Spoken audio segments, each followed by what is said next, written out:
Hello, hello, hello, and welcome to Friendship Empire. I am the Empress, and after a little bit of a false start there, we are live, and it looks as though my audio is coming through. I had a little bit of a problem with my audio when we first started, but it looks as though we are all fixed and ready to go. And on this episode of Friendship Empire, we are continuing our series on the scandals of the Norwegian Royal Family. And boy, oh boy, they just can't stop being busy with more and more installments in their little scandals. And we've got more information about Marius Borg Hoiby, the stepson of Crown Prince Haakon. And he's back. Marius is back in Norway. Let's take a look. Here we go. He's back, for better or worse, in Norway. And he's got a new friend, and we're going to take a look at that. He's got a lawsuit that he's talking about launching, and his mom, the Crown Princess, is getting a little bit more bad press about what she knew about Marius and his inappropriate activities. And just a little note, if you have not been with us before, when we talk about certain topics, I'm going to have to modify my language a bit, both for YouTube standards and practices, and for the listener, you out there. Maybe you have, maybe you're at work, maybe you're around family, or maybe you yourself are just sensitive to certain topics. So when we discuss those topics, we will discuss them. And we're not going to shy away from the details, but we will have to modify the language a little bit. So hopefully we are all adults here, but I am going to have to speak in a little bit of a childish manner every now and then and use code words and terms. So Marius has had a little bit of trouble, criminal trouble, and there are allegations against him, which, yes, I will have to be careful with my language, but we are going to get into that. What's Marius up to? What did his mother Mette-Marit know, and when did she know it? There's more information out there on that. And then we are going to move ahead, and we are going to talk about the princess and the shaman, and that is Marius's aunt, or step-aunt, as it were, aunt, Princess Martha Louise, her husband, Shaman Durek, and where they're at. Last we checked, Marta was having her financial problems. We will get an update on that. And the shaman had some pretty inappropriate, spicy allegations against him. And he is hitting back. He's threatening his own lawsuit. And we have some more details. These are it's older information, but stuff that about the shaman's past. Some incredibly somewhat shocking details, I would think, considering this was a man who has married into a royal family, but he has apparently a criminal background, some legal troubles, and some just wild accusations of threats, of actions, and an accusation of black magic, which is, considering that he is a shaman, not an entirely wild accusation, but nonetheless, it is. He is a self-proclaimed shaman, and he says that he has studied voodoo or hoodoo or voodoo, or however he's choosing to term it. So is it possible that the shaman used or threatened to use black magic against someone? Well, we're going to take a look at that. And then to wrap it up, we are going to take a look at the king and the queen, King Harald and Queen Sonja. They are elderly, they are infirm, and they have been busy in the post-winter holiday season. It is, it is the 29th of January, 2025, as I am streaming this. So we're checking in with the king and queen, who have had their Well, the Queen had a procedure recently, and the King is on holiday. So we're going to take a look at where he's going and who he's with, because he has an interesting circle of friends. So without further ado, let's dip into Marius. So if you have been following the story of Marius, he has had some criminal allegations levied against him by former girlfriends, and he's been investigated by the police. He's been charged. He's made some admissions, but he's also made some denials. So this article, I believe, if not this one, the next one we're going to look at is going to have a really good wrap up of the timeline of what's been going on with Marius, if you need to catch up on that. But where we are right about now, and this article is from the 13th, so a couple weeks ago at this point, revealed Marius back in Norway. Marius Borg Hoiby back in Norway with a new look. And his new look is much like his old look, but he had an interim look. And I think we're going to see a photo of that as we scroll down, if you have eyes on screen. So let's continue with the article. Recently, Marius Borg Hoiby, 27, has been on treatment for his years-long problems with substance abuse and mental illness abroad, something that his defender, Ivan Bratlin, has confirmed to several media. He is now back in Norway indefinitely. It is not known what the background for the journey home is. The translation from Norwegian to English is a little awkward, I think, and Sehor is always a little awkward.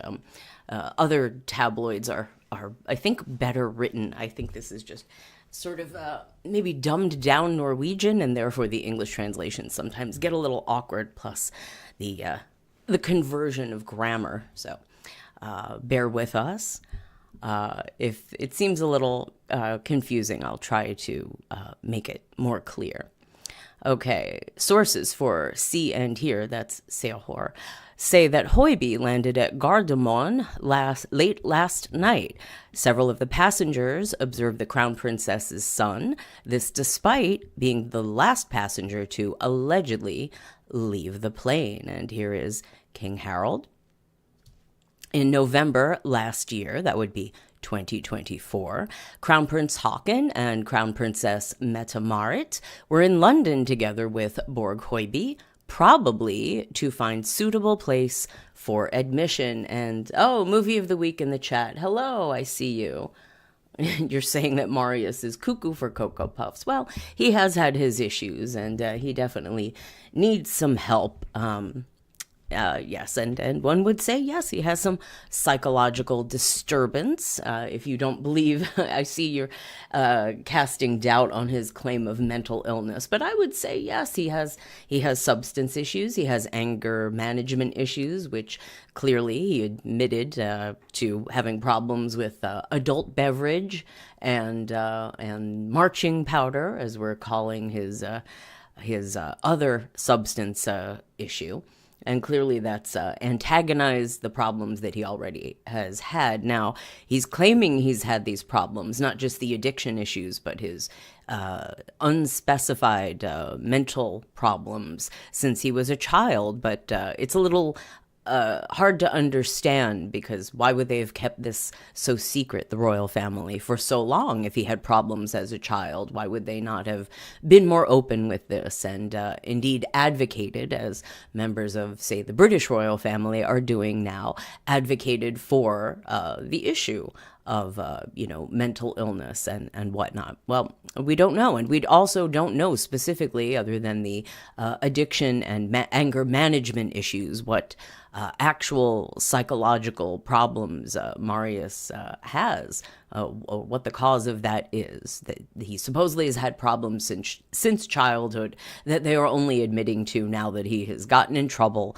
with the law, and it's all hit the press in a very, very big way. But anyway, so at the end of last year, 2024, yes, Haakon and Mette-Marit and Marius traveled to London. And it was thought that Marius was being checked into a rehab facility, but then, and that's what he had publicly stated through his defense attorney. But then they were photographed, the three of them, mother, son, and stepfather, around London, and it looked like they were doing nothing more than holiday shopping and checking out restaurants. And then they all came back to Norway, and it did not seem as though Marius had been there long enough to have any effective treatment.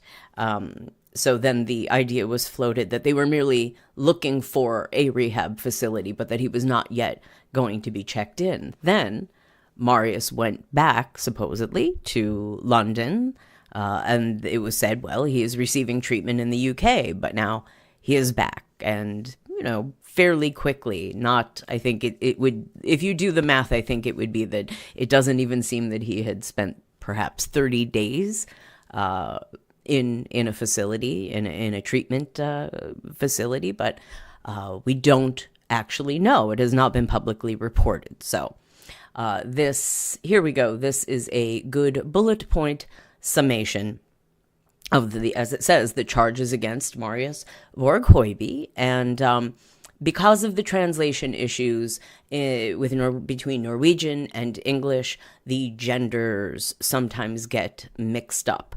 So in this case, for example, it says his ex-boyfriend. These are all women. Marius's exes who have been publicly identified have all been identified as women. So when it says boyfriend, it should be girlfriend when it's referring to his exes.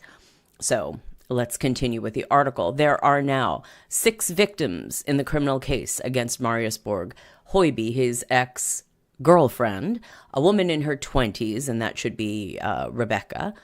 Hoiby was initially charged with body infringement and damage in her apartment at Frogner in Oslo on the night of Sunday, 4 August. That was the incident where the tabloids published photographs of the woman's apartment.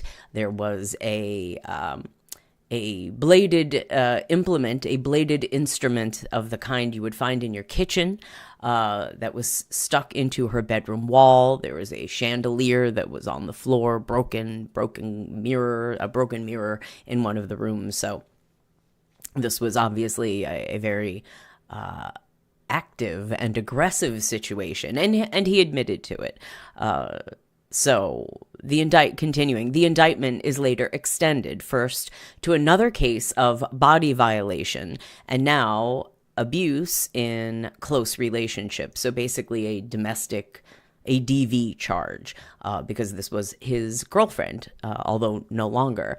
Hoiby is also charged with violating the visitor and contact ban. That's a weird word. I don't know what that means, against the woman. So there was a restraining order in place against him for this woman, Rebecca, his last girlfriend, and he violated that. In a statement on August 14, Hoiby acknowledged having committed inappropriate aggression and injury while intoxicated with adult beverage and what we're calling marching powder. And I have highlighted the relevant terms. If you have eyes on screen, you can see what I'm talking about. I think you probably understand, but for YouTube purposes, I'm using euphemisms. Okay, so continuing. Juliana Snekkestad, 29. Marius Borg Hoiby is charged with maltreatment in close relations with his ex-girlfriend. He denies guilt. They were a couple for almost 5 years. The relationship ended in February 2022. Nora Haukland, 27. He is also charged with domestic abuse against her. They were together for a period from 2022 to 2023. He denies guilt. A man in his 20s, Hoiby, is charged with threatening him in a message on Instagram, and I believe this was specifically an unaliving threat, and I believe in the one of our previous streams with the secret recordings of Marius, you can hear him. I'll though it's, I believe, I think it's entirely in Norwegian, him making that threat. I think we have the recording of the message. He has acknowledged his guilt for this. So there, again, something else that he actually admitted to. Although, despite the fact that he has confessed to at least some of his crimes, they, as far as I know, to this point, have not been adjudicated. He has not been convicted or sentenced of any crime at this moment, regardless of what he confessed to publicly. Continuing. Fourth woman, Hoiby is charged with having had spicy, intimate, I'm highlighting the word, relations with her while she was unconscious or otherwise unable to oppose the act. He denies guilt. A fifth woman, as Dagbladet has revealed, that's another press outlet, the police believe that Hoiby subjected her to an crime, meaning a non-consensual, spicy, intimate encounter at Skaugum on 26 September this year. Skaugum being the where the Crown Princely family reside, where Crown Prince Haakon, Crown Princess Mette-Marit, and their children live, although Marius's home at Skaugum estate is it's a separate house on the estate from the main house that the Crown Prince and Princess live in, although it's been widely reported that the Skaugum fests, the parties that Marius would have at his parents' house, not just his house on the property, but their actual residence, were legendary amongst his social circle. And Hoiby denies guilt. Very important to mention, these are allegations, charges. Nothing has been taken to court yet. There have been some legal maneuverings, but nothing has been prosecuted yet. He has not yet been prosecuted. So at the moment, these are all allegations except for what he has admitted to, which was the threat against the man, the unidentified man, and the attack in the apartment at Frogner against Rebecca. Okay, continuing the article. Many believed that the 27-year-old had started substance treatment already then, but the week after the London visit, Marius Borg Hoiby was arrested for the third time. It was a violation of a restraining order that led to the arrest. And here is Marius on the right with his mother Mette-Marit here on the left. The reason for the return journey is not yet known. It is also not known whether Hoiby should have spent the holiday season in Norway or in London, meaning they don't know where he was at Christmas time. But it is still nice that he probably gets to celebrate his birthday at the home of Mom Mette-Marit and stepdad Crown Prince Haakon. And Seahor would like to let us know that the Crown Prince and Princess are both 51 years old. Back to himself. When the case stormed worst in November, Hoiby was pictured after he had carried out a slight appearance change. And here we go. I scrolled down so we could see the creeper stash that he's got. It's a mustache that I think could be described with one or another of two four-letter words beginning with P, neither of which is particularly complimentary. But anyway, so yes, he supposedly dyed his hair and grew a stash. The son of Crown Princess Mette-Marit was then observed at the celebrity spa The Well outside Oslo, which is owned by Stein Erik Hagen, 68. Now, Hagen is a friend of King Harald, and he went on the trip that we're going to talk about at the end of this stream. And movie of the week in the chat says, stormed worse. Love these literal translations. Some of the literal translations are so funny that they even will occasionally translate people's names. So Marius Borg Hoiby will get translated into Marius High City or High Town because of Hoiby meaning like high or tall, and Borg meaning like town or city. So sometimes, and I think we will see it on some of these translated Norwegian articles, they translate other people. Oh, here you go. Here's one movie of the week. If you have eyes on screen, the author of this article, her name is written as Carolina Henrietta Bear-I, Bear-I, which sounds like an indigenous surname, but it's a poor translation here. If I switch it back to Norwegian, it says Bjornesoy. I'm probably mangling the pronunciation, but obviously, if it's sort of like a compound name that can be translated into Bear-I. So that's what we're dealing with the automatic translations here between Norwegian and English. Sometimes it gets a little hinky, but anyway. Movie of the week, you have also said in the chat, and that's an awful stash on him. Well, it seems like he grew it out rather quickly, so it's probably not the best shaped and although it does look like it's scribbled on, quite frankly, it doesn't even look like proper hair. It looks like he took a brown eyebrow pencil and just kind of drew it in over his upper lip rather quickly. So anyway, okay, so continuing with the article, Marius Borg Hoiby left the spa alone, and many did not notice who it was who was strolling past. Well, except for the photographer who was posted outside who got these photographs. As you can see, the photo is credited to the magazine. I am assuming he went in and someone who works at the spa tipped them off and said, "Hey, he's here. Get the photographer out quickly." He has namely dyed his characteristic light hair dark and landscaped mustache, or maybe it was manscaped. And there we go again. There's Marius, and you can see his earring better in this photograph.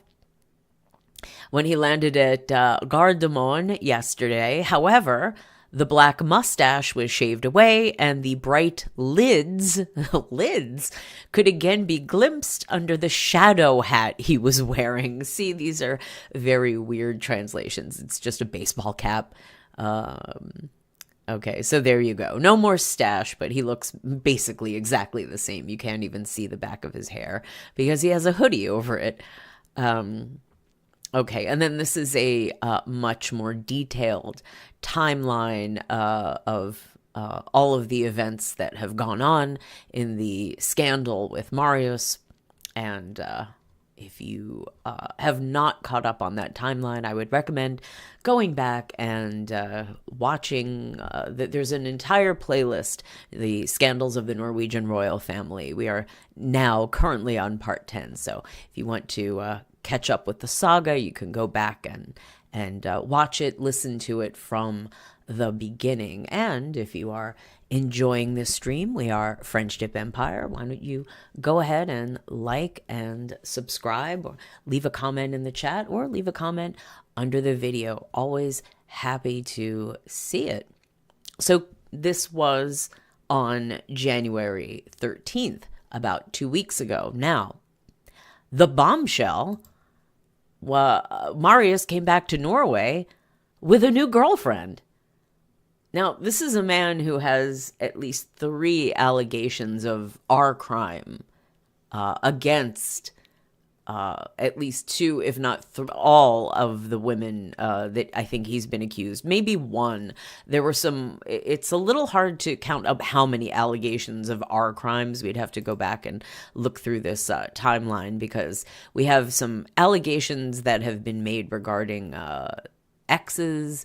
We also have some accounts of the police seizing Marius's devices, his phones, and finding videos on his phone, believing that there is evidence of crimes. These are crimes, spicy, inappropriate, non-consensual, spicy, intimate activities, which like the one accusation that was mentioned in this article may have occurred when the lady in question was not conscious or somehow able to be aware of what was happening, possibly sleeping, possibly intoxicated.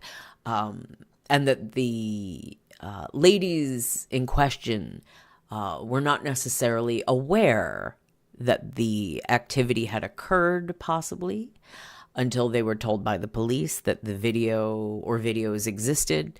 Now, at least one of these ladies has said that this was not a crime. It was not a non-consensual situation, but we have a little bit of a muddying of the waters because both Marius and his mother have contacted at least one each, I believe, of the exes. And after one of the ladies was contacted by Marius, who broke a restraining order to do so, she then said, oh, no, we're all good. It's all good. So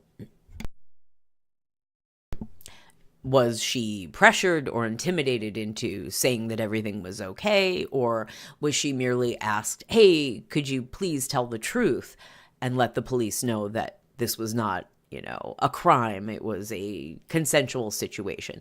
We really have no way of knowing. But that's what's out there. So, kind of shocking, I suppose, that we would be hearing that Marius has a new lady. Because I wouldn't consider that he would be one of Europe's most eligible bachelors at the moment. But here we go. This is Hola magazine, the Spanish version of Hello, or maybe Hello being the English version of Hola, from 22 January 2025, so just about a week ago. Marius Borg, Princess Mette-Marit's son, returns to Norway with a new girlfriend. Borg was spotted at the airport after months spent in a London rehab center. Well, there's a question mark on that. We're not sure. And I would think they would know what facility he was in. If he was in, a certain place, you would think they would have outed it by now. Okay, continuing. Marius Borg, the son of Princess Mette-Marit, has returned home. Before his return to Norway, Borg spent some months in a rehab center in the United Kingdom, prompting a scandal for the royal family of Norway. Well, that's not what prompted the scandal. Earlier this week, it was announced that Borg had returned home with a new girlfriend. And here is Marius in black tie with Mette-Marit, his mother, off to the side on the right. The news was confirmed by the Norwegian outlet Se og Hør, which had photographs of Borg's return. The images show him arriving at the Gardermoen airport in Oslo. I'm probably pronouncing that incorrectly. Equipped with luggage, coming from a plane that departed from London. Alongside him, there was a young woman with whom he'd spent some time while he stayed at the British capital, reports the outlet as per our sister website, Hola Spain.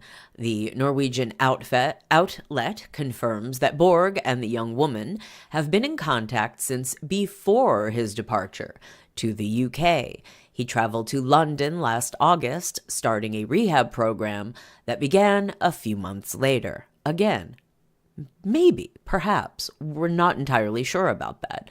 And here is Crown Prince Haakon on the right, and then stepson Marius on the left. The photos of Borg at the airport show him sporting his normal look. Before his departure to the UK, Borg had dyed his hair black and grown a mustache, with many outlets believing that he was trying to pass through the airport as anonymously as possible. But seriously, a member of the royal family can't take a private jet, or at least have a private, VIPs don't have to go through the same parts of the airport as everyone else. You get to bypass customs and everything. Anyway, it's unknown if Borg is back in Norway for good or if he was visiting home to celebrate his 28th birthday. His birthday was this past January 13th. Borg is currently involved in a criminal investigation that involves 6 victims, with 3 of them having a romantic relationship with him. Two of the women who have come forward are Juliana Snekkestad, who we're going to hear more about in just a minute, and Nora Haukland, who've previously spent time with the royal family. And then this is a very old, obviously, picture that's got to be, 20 years old or so at this point, of Crown Prince Haakon and Crown Princess Mette-Marit. And then this was little Marius. Whoever could have thought that we would be talking about him being accused of multiple R crimes at this point in time? Hard to believe. Anyway, okay, and what are the charges against Marius? Well, we've heard that already, and this actually includes a little more than what the previous article mentioned. The two are crime charges made by two women accused of mistreating three ex-girlfriends, accused of threatening to unalive a man, also accused of driving without a permit. Well, that sounds like absolutely nothing compared to what I just said he's been accused of, and causing damages, threats, and physical lesions. That's an odd word, but yes, bodily harm. The victim of the Frogner incident, Rebecca, supposedly had a concussion. The police have also started an investigation regarding two allegations related to spicy, intimate activity of a non-consensual relationship. He hasn't been accused of these crimes, and I believe that is referring to the videos that were found on his phone. So yes, 6 victims, 3 of them being exes. 1 is a man and a friend of the exes. Okay, so here's Marius. Again, looking much more clean-cut than we've seen him looking lately. What has Marius Borg said? He said he was guilty of causing damages, threats, physical lesions. I don't know why they say lesions. Has a very specific meaning in my mind, which is probably not what is meant by this article, and issuing an unaliving threat. He issued an apology for this behavior. He denies the rest, including the SA charges. When is the trial? The trial is expected to take place sometime this year. The trial could begin as early as August. Okay. And then, okay, and here we go. These are the photographs of Marius at the airport with his, well, I thought that was supposed, here, let me scroll down. I believe they have another photograph. Oh, or do they not? I think it's this one. Here, hold on. They have the article of him back in Norway with the new girlfriend. But, is this just the same? It sent us back to the same article. Oh, no, it's slightly different. Here, where are we? Yes, they have the photograph. There you go. Wow, what an exciting photograph. Look, Marius' new girlfriend. She's beautiful in a very pixelated way, I suppose. It looks like she might be a brunette, but it's a little hard to tell. So they're not going to actually show us the lady for her privacy's sake. I guess that's all for the best. And as we can see, the tabloids have tried to get her, they tried to get in contact with her, but to no avail. And so yes, hot flirtation for Marius Borg Hoiby. Come home with new flame, a new secret flame. And yeah, so this is from the 21st. They've given us more information. Marius Borg Hoiby, 28, has recently stayed abroad, probably to overcome their substance problems. Late last Sunday, the day before his own 28th birthday, he landed at the airport with a large load of luggage, which may indicate that the stay is over or put on pause. Marius did not get on the plane from London. By his side, he had a young woman. See and hear know that she has also been a period in the English metropolis. Okay, so she was there with him. It seems Marius and the woman, according to See and Hear's information, have had contact before Marius went abroad, right? Now they came home together, perhaps to celebrate Marius' birthday. Okay, I'm really getting the vibe that Marius was not in the UK for rehabilitation or any kind of treatment for his issues. I'm kind of getting the feeling that he was merely on a vacation, I guess with his girlfriend. Is anyone else getting that general vibe that maybe Marius was simply chilling out of town to cool things down so that he would not be a subject of any more tabloid reports, or perhaps so that he couldn't get into any more trouble back home? What do you think? That's where oh, and here's Juliana Snekkestad, looking very, very dressed down and casual. But, okay, let's take a little look. Oh, this is more about Juliana. We're going to get to Juliana in just a moment. And then, yes, more photographs of people. I guess this is supposed... Oh, it's hard to tell. I suppose that's supposed to be the girlfriend. But everyone is... Oh, no, they said this was the girlfriend. They zoomed in on this lady, not the lady with the phone. This lady. So, okay.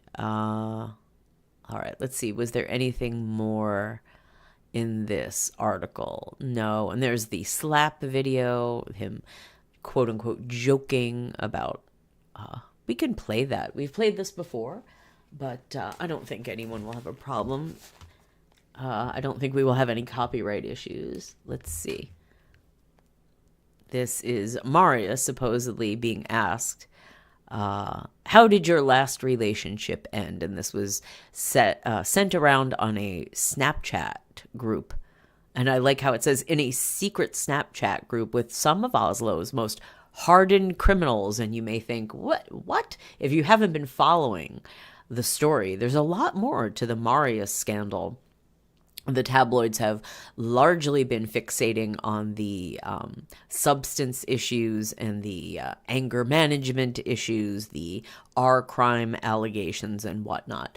But the Marius netwerk, which his network of associates, include people involved in the trafficking of substances, money laundering associated with such activities, and fraud related to such activities. And we've covered that in the past, but the tabloids really seem to have gone away from looking into those connections and focused more on the, I guess, the more tawdry aspects, less all criminal, a lot of criminal allegations, but the seedier side of the allegations, the personal stuff, not so much the, I guess we could call business stuff. So here is.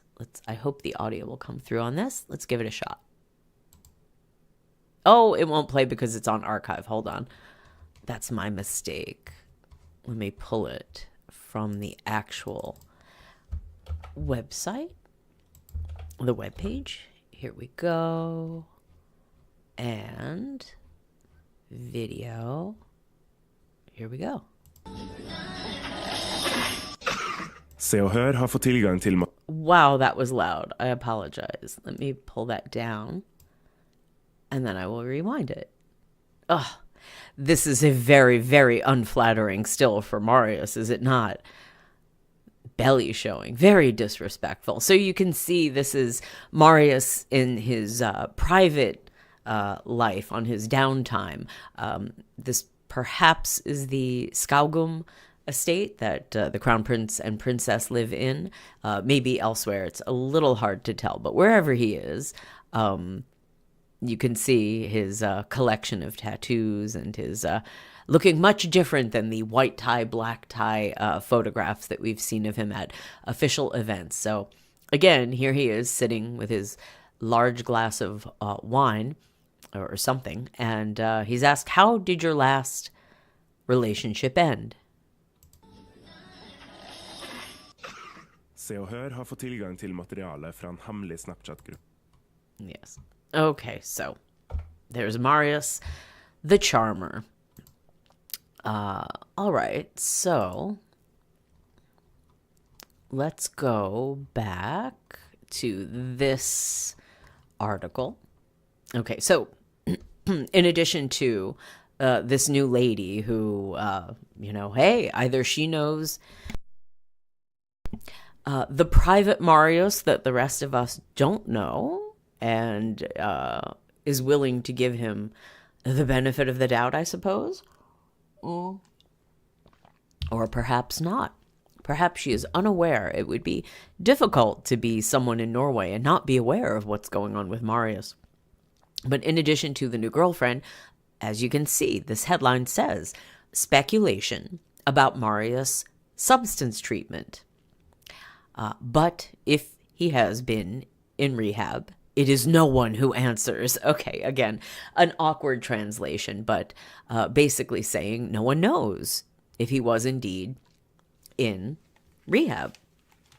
Because, and I think that they would know, because it honestly seems like the tabloids are on it, like they always know. I have a feeling they know. I have a feeling they know where he was, and they're holding back. That would be my guess. I think they're teasing it. But anyway, and maybe they will reveal. But okay, let's just read the article. Last year was a dark year for the Crown Princess' son. August 4, Marius Borg Hoiby, 28, was arrested and charged with bodily offense and injury after a very serious incident at Frogner in Oslo. In the aftermath, the case has almost exploded in scope, and the indictment has gone from being linked to body infringement to being about more crimes, abuse in close relationships, threats of unaliving, and more ruthless behavior, as well as violations of restraining and contact bans. And here is Marius with his mother, Mette-Marit. After the dramatic incident at Frogner in August last year, where Marius physically violated a woman in her 20s and performed damage to her apartment, that would be Rebecca, he lay flat. This is how he explained it himself. I exercised body violations and destroyed objects in an apartment in adult beverage and marching powder, intoxication after a quarrel. I have several mental disorders that make me, throughout my childhood and adult life, have had, I think, again, this is a poor translation of grammar, meaning he's had several mental disorders throughout his childhood and adult life and has challenges. I have struggled for a long time with substance abuse, past. This treatment I will now resume and take seriously, wrote Marius via his defender, Eivind Bratlin. And this is Eivind Bratlin, Marius's defense attorney. Marius was expected to start rehabilitation soon after this, but instead he left for Italy on August 28 on the advice of Bratlin. And if I remember correctly, that is when Marius went to attend a wedding of some Norwegian socialites. And when he arrived in Italy and other attendees of the wedding were made aware that he was there and would be one of the guests, they supposedly put up a hue and cry, and the bride and groom asked Marius to please not attend, and so he did not. Continuing, the lawyer thought his client needed row? What does that even mean? They need to get better with these translations. Well, anyway, continuing, last November, Marius went with the royal couple, that means his mother and stepfather, Crown Princess Mette-Marit and Crown Prince Haakon, to London, in all likelihood of visiting a suitable place for admission. Many thought the 28-year-old had started substance treatment already then, but the week after the London visit, Marius was arrested for violating a restraining order at home in Norway. He was detained 1 week on suspicion of crime. The detention was thus said to have delayed Marius Borg Hoiby's rehabilitation, but after he was released, it did not take long before he left Norway. At the beginning of December, defender Eivind Bratthlin stated, among other things, to Dagbladet that Hoiby went on treatment after these events. Hoiby went straight to rehabilitation after he was released from custody. He is still in treatment. He is determined to continue, even if it is demanding. Beyond that, I will not comment on anything more about it now, he wrote to several media outlets at the time. And here's Crown Prince Haakon. In the aftermath of this, however, there has been considerable uncertainty about Marius Borg Hoiby's stay abroad. From several quarters, see and hear have been informed that the Crown Princess' son has been observed elsewhere than in rehabilitation. Aha. After his defender himself brought the client's rehabilitation process to the public, see and hear have on several occasions questioned Marius Borg Hoiby's treatment without getting an answer. When Marius last week landed at the airport after having been abroad recently, he got off the plane and into the arrivals hall together with a new flame. Then many assumed that he was in full swing with treatment for his substance problems. But after what see and hear have reason to believe, there is still uncertainty in several circles about whether he is actually in the process of rehabilitation. See and hear have tried to get in touch with lawyer Bratthlin to hear about Hoiby's rehabilitation. The defender has not yet answered see and hear's inquiries. And here we have King Harald in the front. Here's Marius off to the left, and that would be the shaman, King Harald's son-in-law, Princess Martha's husband, in the back, and we'll be talking about him later on this stream. See and hear have been in contact with experts on substance abuse issues. If Marius Borg Hoiby has been rehabilitated abroad, the experts express faith that he may be on the right course. Psychologists, specialists in the substance field point out that at the same time to see and hear that it can take a long time before you really put the problems behind you. Well, yes. Close and long-term follow-up at home will be crucial for a successful outcome. Well, definitely. He certainly has not, even if he has been completely clean since the first time he got in trouble, that would still not be anywhere near the amount of time he would need to do, he needs a lot more good time to feel safe, I would think, and secure in feeling strong that he could move on from that. And it would probably always be a problem. Temptations would always be there, but it seems like the lifestyle he lives, his social circle, and also his netwerk, his network of, let's say, business contacts, not just his social contacts, but it seems as though he socializes with these business people that he also associates with. It would seem to make it rather difficult for him to commit to the sobriety that he would need to and keep in contact with those people. Okay, continuing. Time in substance treatment is individual, where daycare and outpatient clinic are elements included. For some, 2 months in daycare may be sufficient, but is often followed up with outpatient conversations. Jan Gunnar Schoftedalen, head of Rusfeltets main organization, no idea what that is, tells Se og Hør, or See and Hear, or they've partially translated it here. But the media outlet who have provided us with this article, as well as many others. Then there are many other elements that are included to achieve the goal of treatment. It can be treatment for other disorders, resources, and motivation of the patient. He says, well, Marius certainly does not lack resources.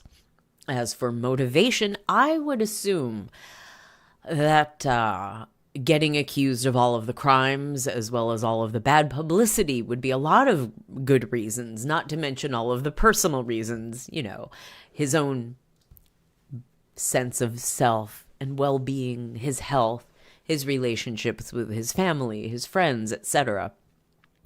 But as we've seen, I don't have it on hand, but the now famous photo of Marius in the store flipping the bird to the camera as he smiles, holding I think it was a 12-pack of beer, and poses next to a magazine rack which has the tabloid of his announcing his criminal allegations on it. He has not seemed to. Oh, and then there was the Line King t-shirt that he was wearing, making fun of his substance abuse issues. Marius seems to not be treating it as seriously as one would hope, or his statements made through his defense attorney would tend to indicate. But in addition to coming back to Norway and with a new girlfriend, well, Marius has a problem with one of his exes.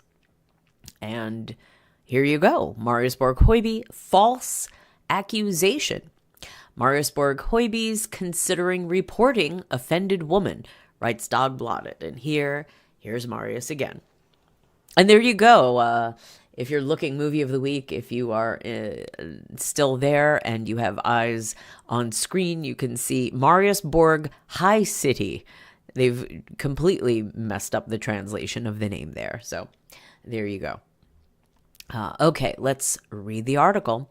Since August last year, Marius Borg Hoiby, 28, has been charged with a number of serious conditions, including 2 sleeping R crimes without, we'll call that, what do we call that?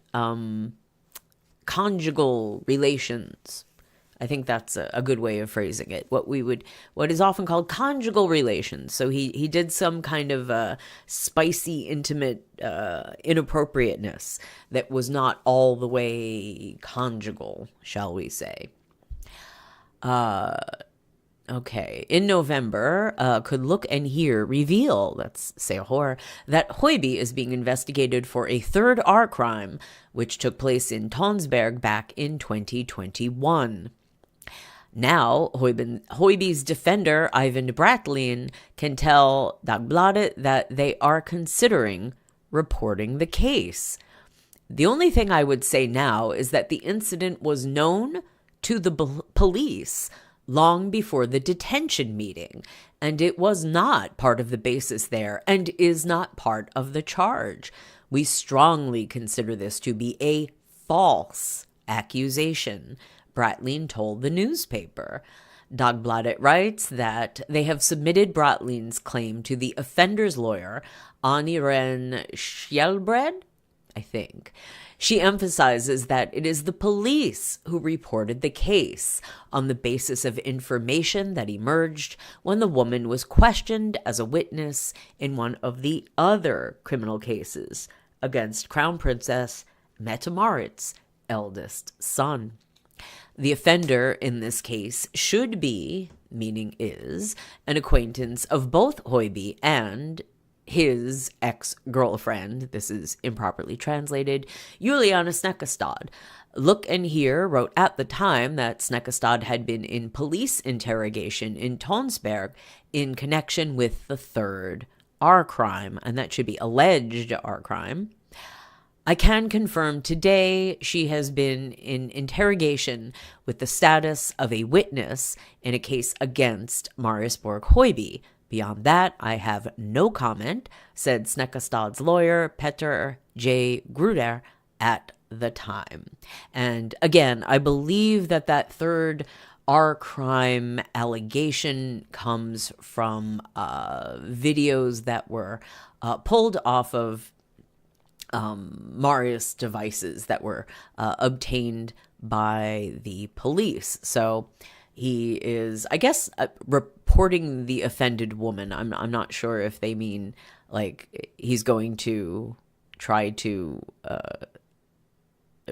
reporting the case. I think they mean like fighting it. It could be that he is going to sue the lady, but it doesn't per se sound as though in the previous articles it did not sound as though she was the one making the charge on her own behalf, but that in the course of the interrogation by the police, with her being there as a witness to what occurred between Marius and the ex-girlfriend, that they said, oh, by the way, did you know that this happened? And we have video of it. That is my interpretation based on the previous articles. And I'm not sure if this third woman was the one to say that nothing happened after he contacted her. That might have been another woman. But because the names of some of the victims have been anonymized, it is difficult to tell. So unless they choose to make themselves public, out their own identities, we just kind of have to work around it. For some reason, they've anonymized the last, I guess, victim, Rebecca, the one who he has admitted to the incident, the Frogner incident, with the chandelier and the bladed implement that ended up in the wall and the reported concussion. That his girlfriend Rebecca, I can't remember, I always forget her surnames. She has a double surname. But they were widely reported to be dating. She was his public girlfriend. Then this incident happens, and then she disappears. Everyone knows, and the name has been reported in the British press, the German press. I don't know if this is a Norway-specific thing because of the criminal allegations. I assume that Juliana Snekkestad and Nora Haukeland's names are being reported because they are incredibly public figures and they've been talking about it themselves. So they've made themselves public in connection with this. But they won't even name the man that was had the unaliving threat made toward him by Marius, and it seems that is like documented, that they have the evidence of it, they have the recording of it. It's pretty much, caught red-handed doing such a thing. Not sure, maybe it's a Norwegian thing, why they are not reporting the name of that victim, since, again, victim did nothing wrong. But anyway, so more on Marius. Now, this is from January 24. So about 5 days ago. Confirmation stock documentary. I don't know what stock has to do with anything. Our neighboring country is in the process of making a podcast documentary about the son of Crown Princess Mette-Marit. Hey, what a great idea. Friday reports Nettavisen Nettavisen reported on Friday that Storytel Sweden is in the process of a podcast documentary about Crown Princess Mette-Marit's son, Marius Borg Hoiby. Head of marketing and PR at Storytel Norden, Amanda Valdas, confirms to the newspaper that they have started a production. A Storytel original production is underway for the Swedish market, but it is too early to say anything more about the content, she says. Valdas says that the documentary probably does not come to Norway since their audiobook publishing house has no release in our country. Well, what kind of a podcast is this? You can access podcasts anywhere, can you not? Nettavisen writes that they experience that the documentary will be about the upbringing and life of the 28-year-old. It will probably not address the ongoing criminal case. How could you not? Which has been featured in media worldwide. Although, if they dig deeply into Crown Princess Mette-Marit's background, the background of Marius's father, his biological father, Morten Borg, who has had his own troubles with that specific substance, marching powder, that Marius has had trouble with, and Mette-Marit herself has her own issues. And we covered this as best we could on a previous stream. We looked into Marius's biological father, Morten Borg, his criminal convictions, and the milieu, the scenario that Crown Princess Mette-Marit was operating in when she was a single lady, having and raising her child alone prior to meeting and marrying the Crown Prince.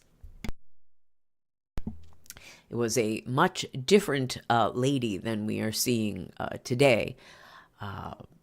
So if they dig deeper into that, I would think that that would be a very valuable service.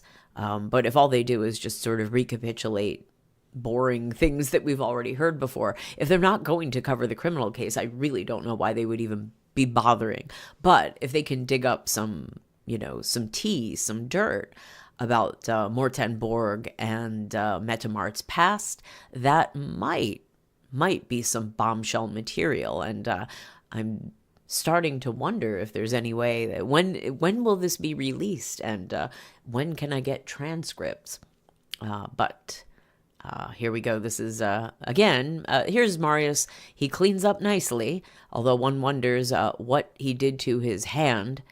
I don't know if he is a right-handed gentleman, but if he is, one wonders if he had injured it in some kind of altercation, possibly with an ex. And then this is his half-sister, younger half-sister, Princess Ingrid Alexandra, who is her father's heir, the presumed future queen of Norway. Okay, Denmark Radio, on the other hand, has taken the step and talked about Marius, the Marius case, in their own podcast. It was published in September last year, where they talk about what had happened until then. Well, that would be outdated, would it not?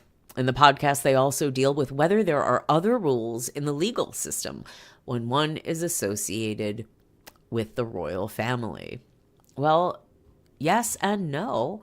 Yes, there are, but Marius is not himself royal. He is royal adjacent, but he is not royal himself. He is a part of the royal family, but he's not actually part of the official royal family, if that makes any sense. The distinction is, I guess, part of the king's family, but not part of the royal family. Meaning is not, he doesn't have the title, he does a prince, he doesn't have a style, HRH, and he doesn't take taxpayers' money, at least not directly. It's pretty obvious he is being supported by the Bank of Mommy and Daddy, which of course is the, taxpayer-funded Bank of Mommy and Daddy. Marius, if you've followed our previous streams, has had many, quote, jobs, unquote, but he does not have what anyone would call a career, and at the moment it does not appear that he is gainfully employed in any way that is providing him with money to support his lifestyle.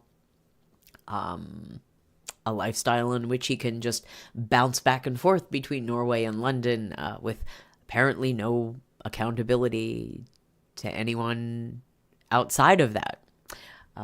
So they're making a podcast, and there's also going to be a documentary about members of the Norwegian Royal Family. It has been announced, and we're going to talk about that in just a little bit when we get to our section about the king and queen. So, here's Marius, and here's Mommy Mette-Marit. And Mette-Marit is coming under more fire. She has been in trouble for the things that her involvement in this case.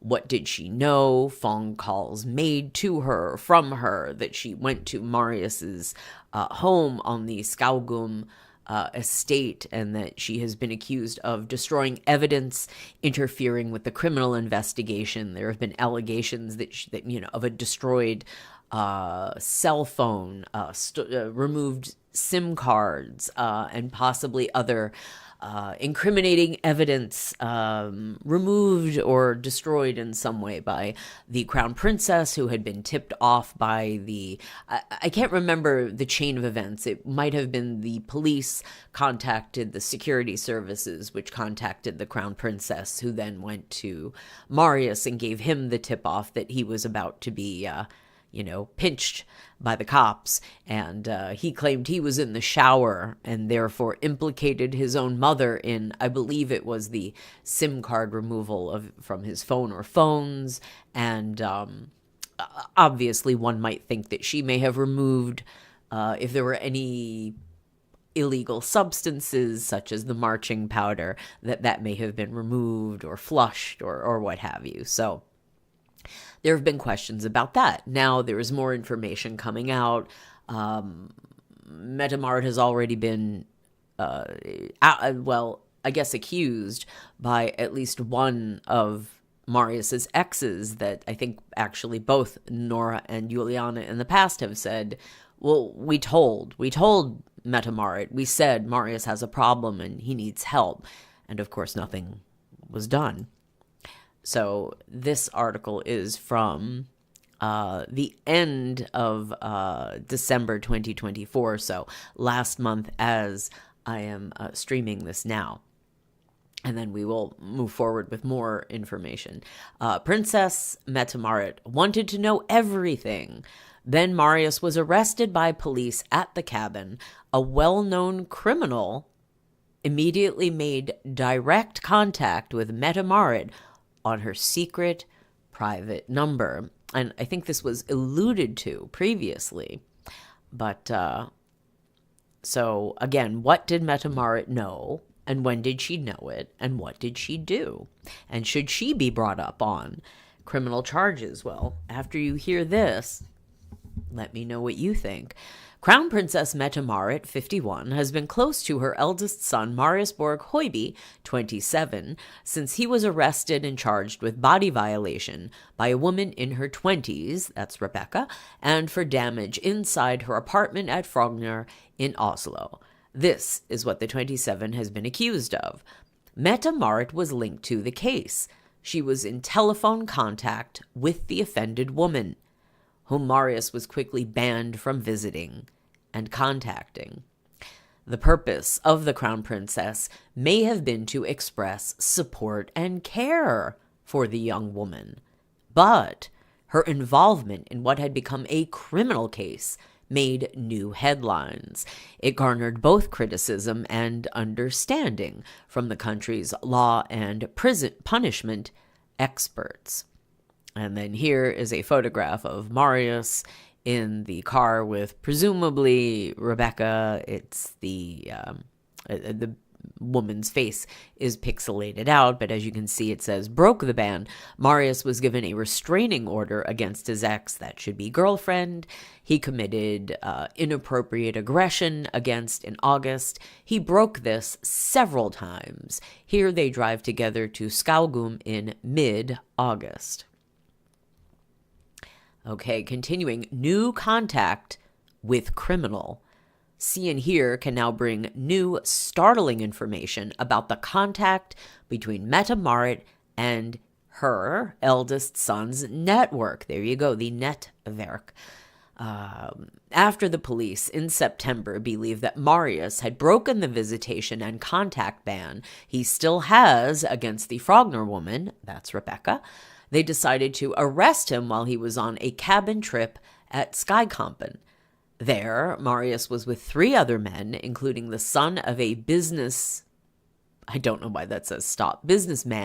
who owned the cabin, and a former convicted man. And we've discussed this before, and I believe we have the identity of at least one of the men. And when they say it's a convict, I'm pretty sure I know who they're speaking of. And if you go back and check out our older streams, you will too, especially the one where we really, I think we're going to pull that out, the segment of our previous stream, one of our previous streams, where we talked about Marius Network. That way, I think we're going to have to pull that out of the stream and make a separate video. So if anyone, when we say, oh, if you want to know more about Marius Network, you can just go ahead and watch that.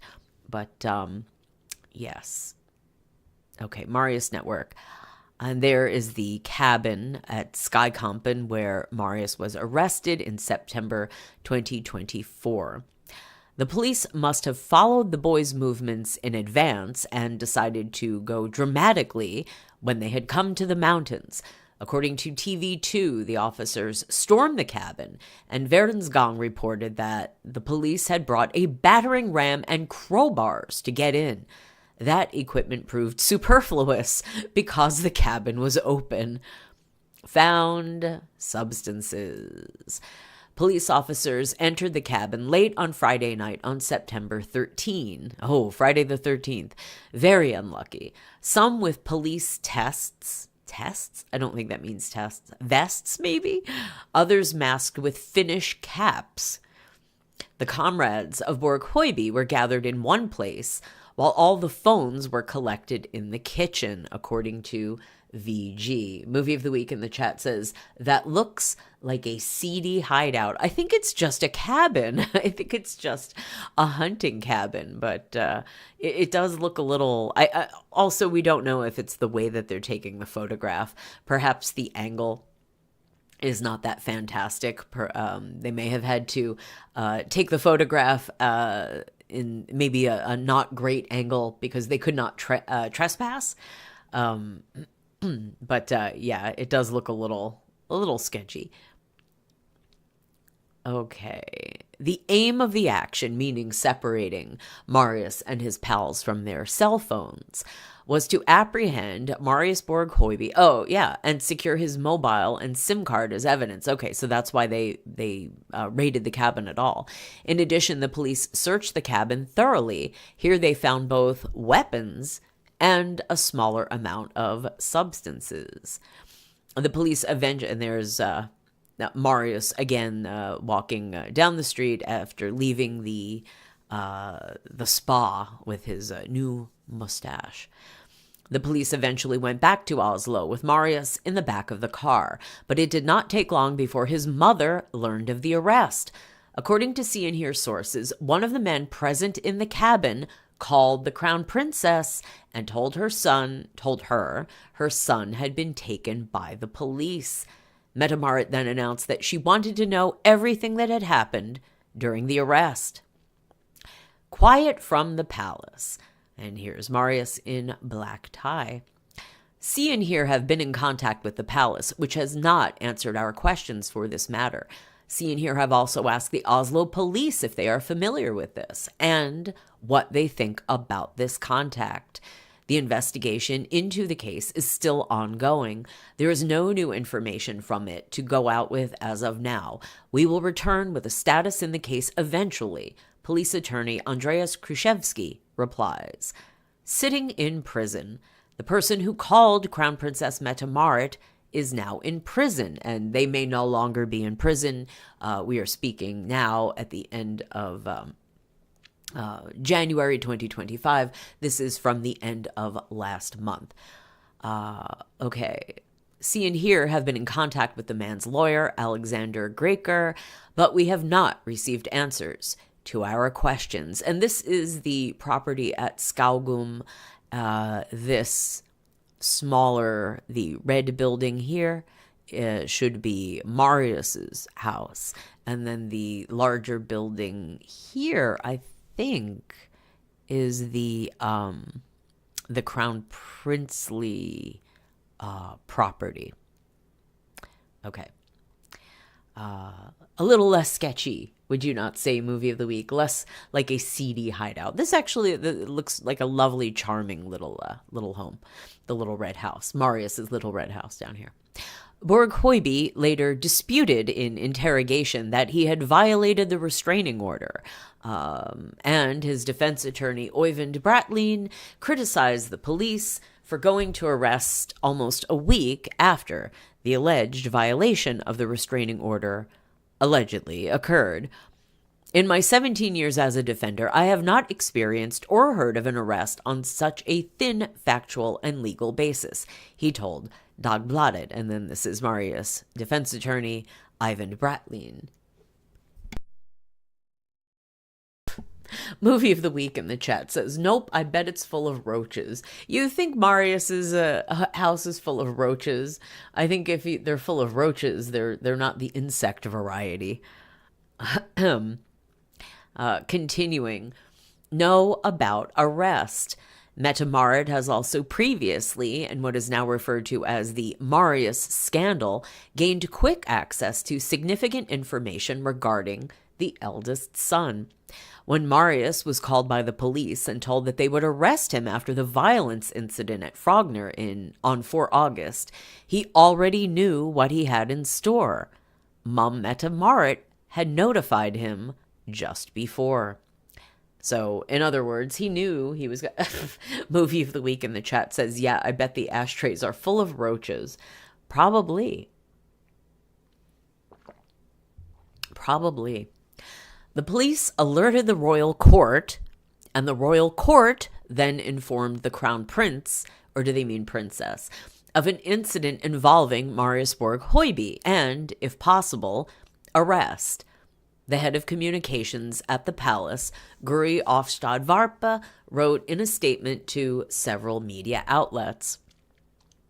In a conversation with Marius soon after, Mette-Marit then stated that the police would arrest him.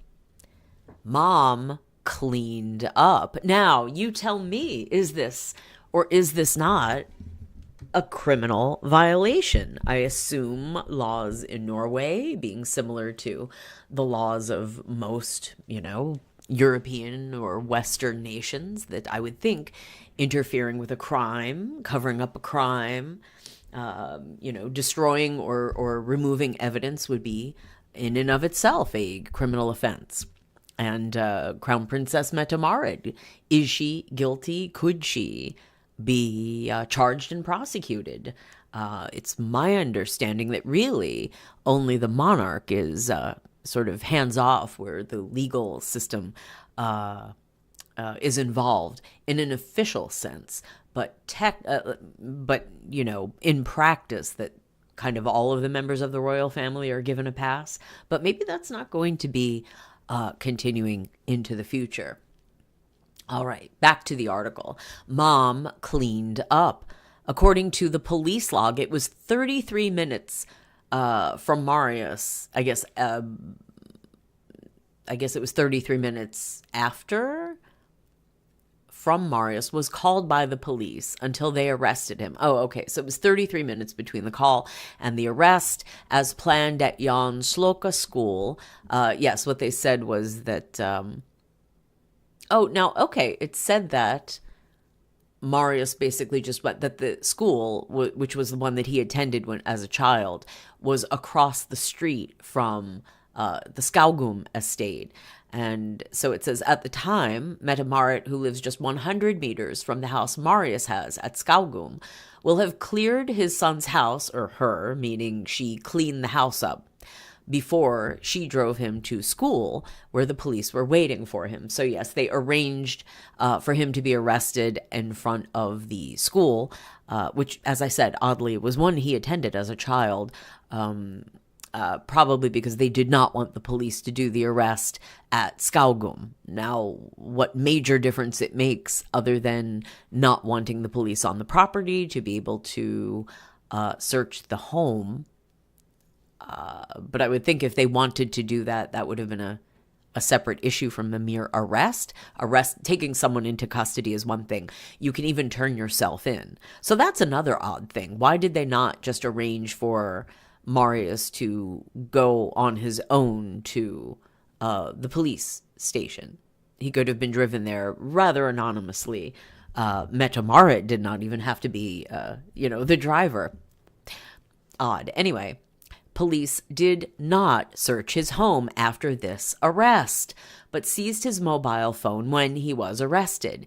It was then crushed, turned off, and without a SIM card. Okay, the way the sentence is worded makes it seem as though the police took his phone and then destroyed it and took the SIM card. No, when they retrieved his cell phone, the police found that it was smashed and lacking a SIM card. It was in a state that made it difficult for the police to secure the content, according to VG. Who destroyed it remains unclear.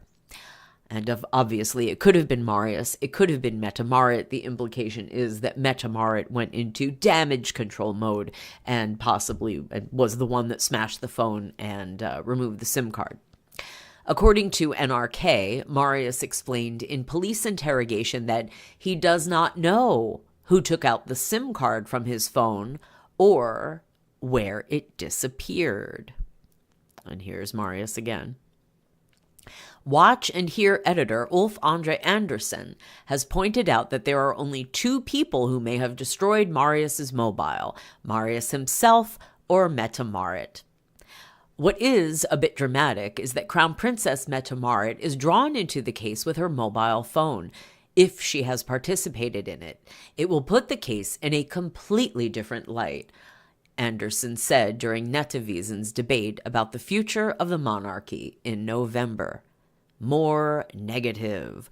All the noise around Marius and the royal house does not go unnoticed in the population. A poll conducted by Norstat for NRK shows that 45% of respondents have received a more negative view of the royal house. By comparison, 36% answered the same when NRK asked the same question at the end of August. And here is a photograph of the royal family. That's King Harald, Queen Sonja, Crown Prince Haakon, Crown Princess Mette-Marit, that's Princess Ingrid, Prince Sverre Magnus, there's Marius, and that is Marit Hoiby, that's Mette-Marit's mother and Marius's grandmother. Well, she's obviously grandmother to the other two children as well. Okay, continuing. The same trend is seen in the survey, in fact, conducted for Dagbladet in December. Then as many as 44.7% responded that they have weakened confidence in the royal house as a result of the criminal case against Marius. Yes, and a headline like this one is probably the reason for that. If you have eyes on screen, you can see what I'm mousing over here. 18.2%, that's 18.2% of them respond that the trust is significantly weakened. 47.9% say that trust is unchanged. Well, if it's unchanged, does that mean that they had a lack of trust for the royal family, and they still have the same lack of trust? I mean, saying that your trust in the royal family is unchanged doesn't mean that you had it and you still have it. It could mean that you never had it to begin with and you still don't have any. I guess it could go either way. Okay, continuing. Historian and author Trond Norn Isaksen, yes, very well known, says it is serious, but not surprising that the criminal case against Marius Borg Hoiby affects the people's confidence in the royal house. He believes the royal house's handling of the case may have had an impact. Well, I would say that's definite. There have been differing positions on how the royal house has handled this matter. Some have believed that it has been arrogant and that they should have commented on the case to a much greater extent. But it is a difficult situation, and no matter what they do, it is never quite right, Isaksen points out to Dagbladet. And here we have Marius with Crown Prince Haakon and Crown Princess Mette-Marit. Not being interrogated. Crown Princess Mette-Marit has refused to comment before Christmas. It was also announced that the police will not ask for her questioning.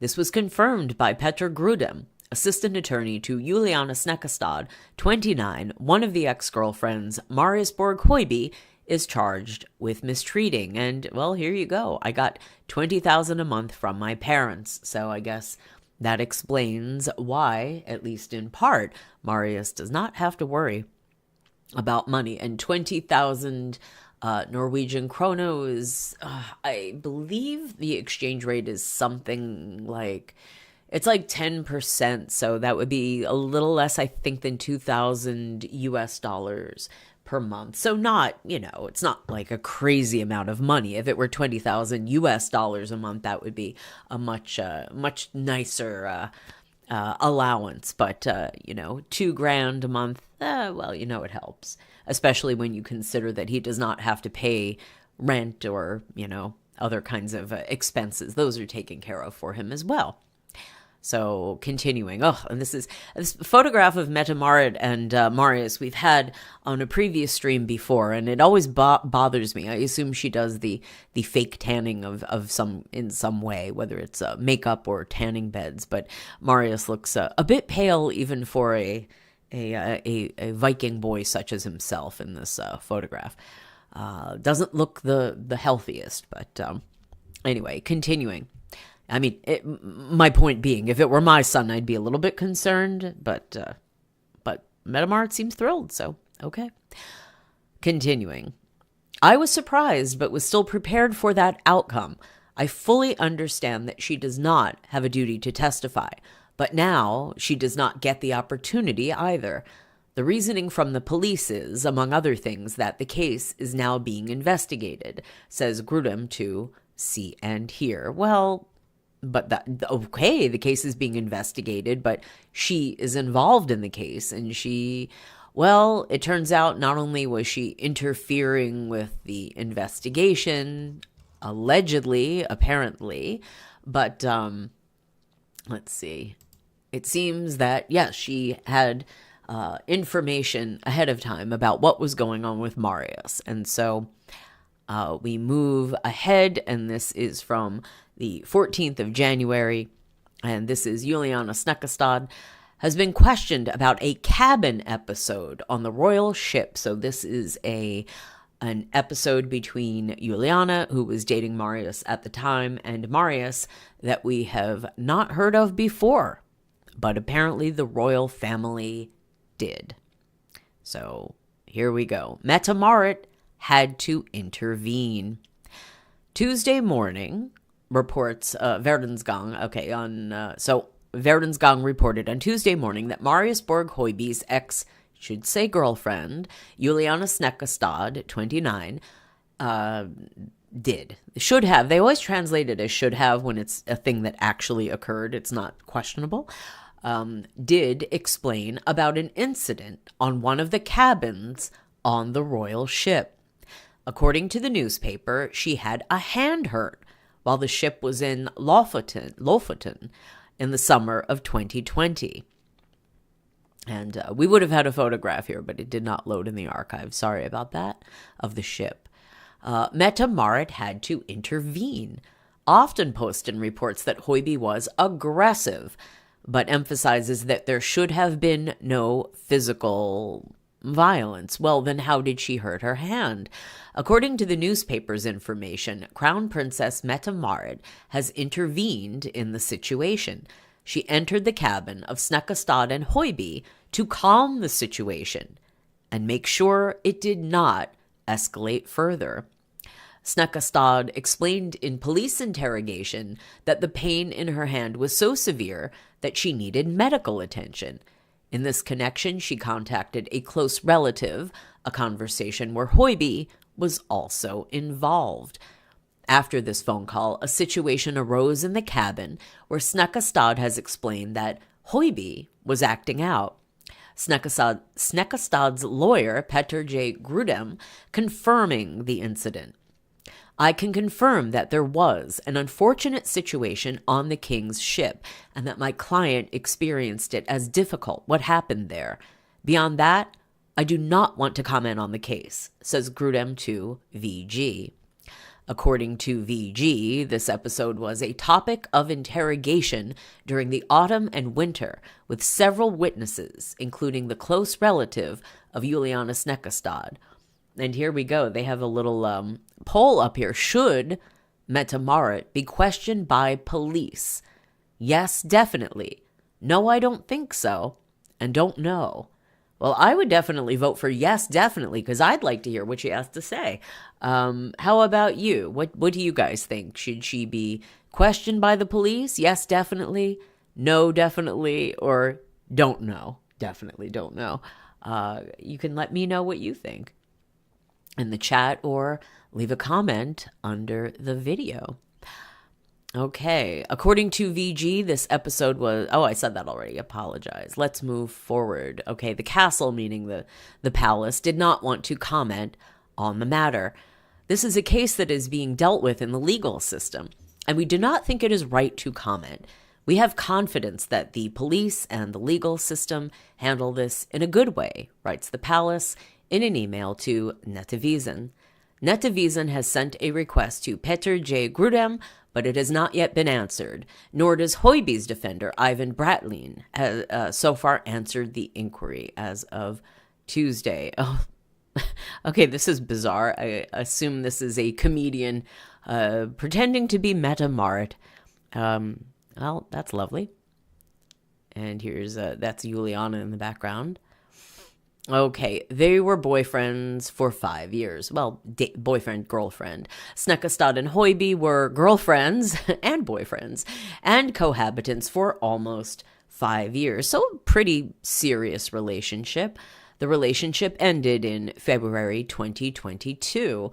In the course of the relationship itself, the Crown Prince warned about abuse. That's, I think, a mistranslation. What they mean is that the crown princely couple knew that Juliana said there was a problem with Marius with inappropriate aggression.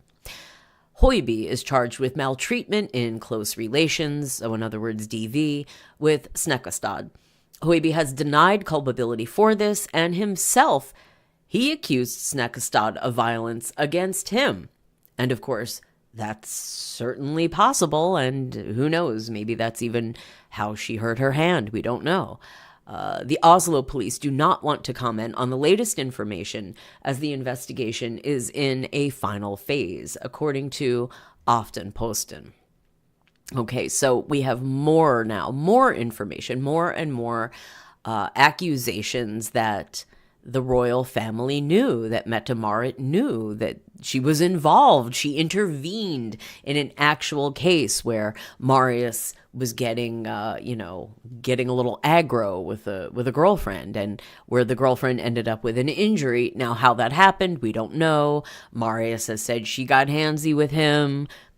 Maybe that's true. Maybe that's how she hurt her hand. Who started it? Who finished it? Who's to blame? I don't know. We weren't there.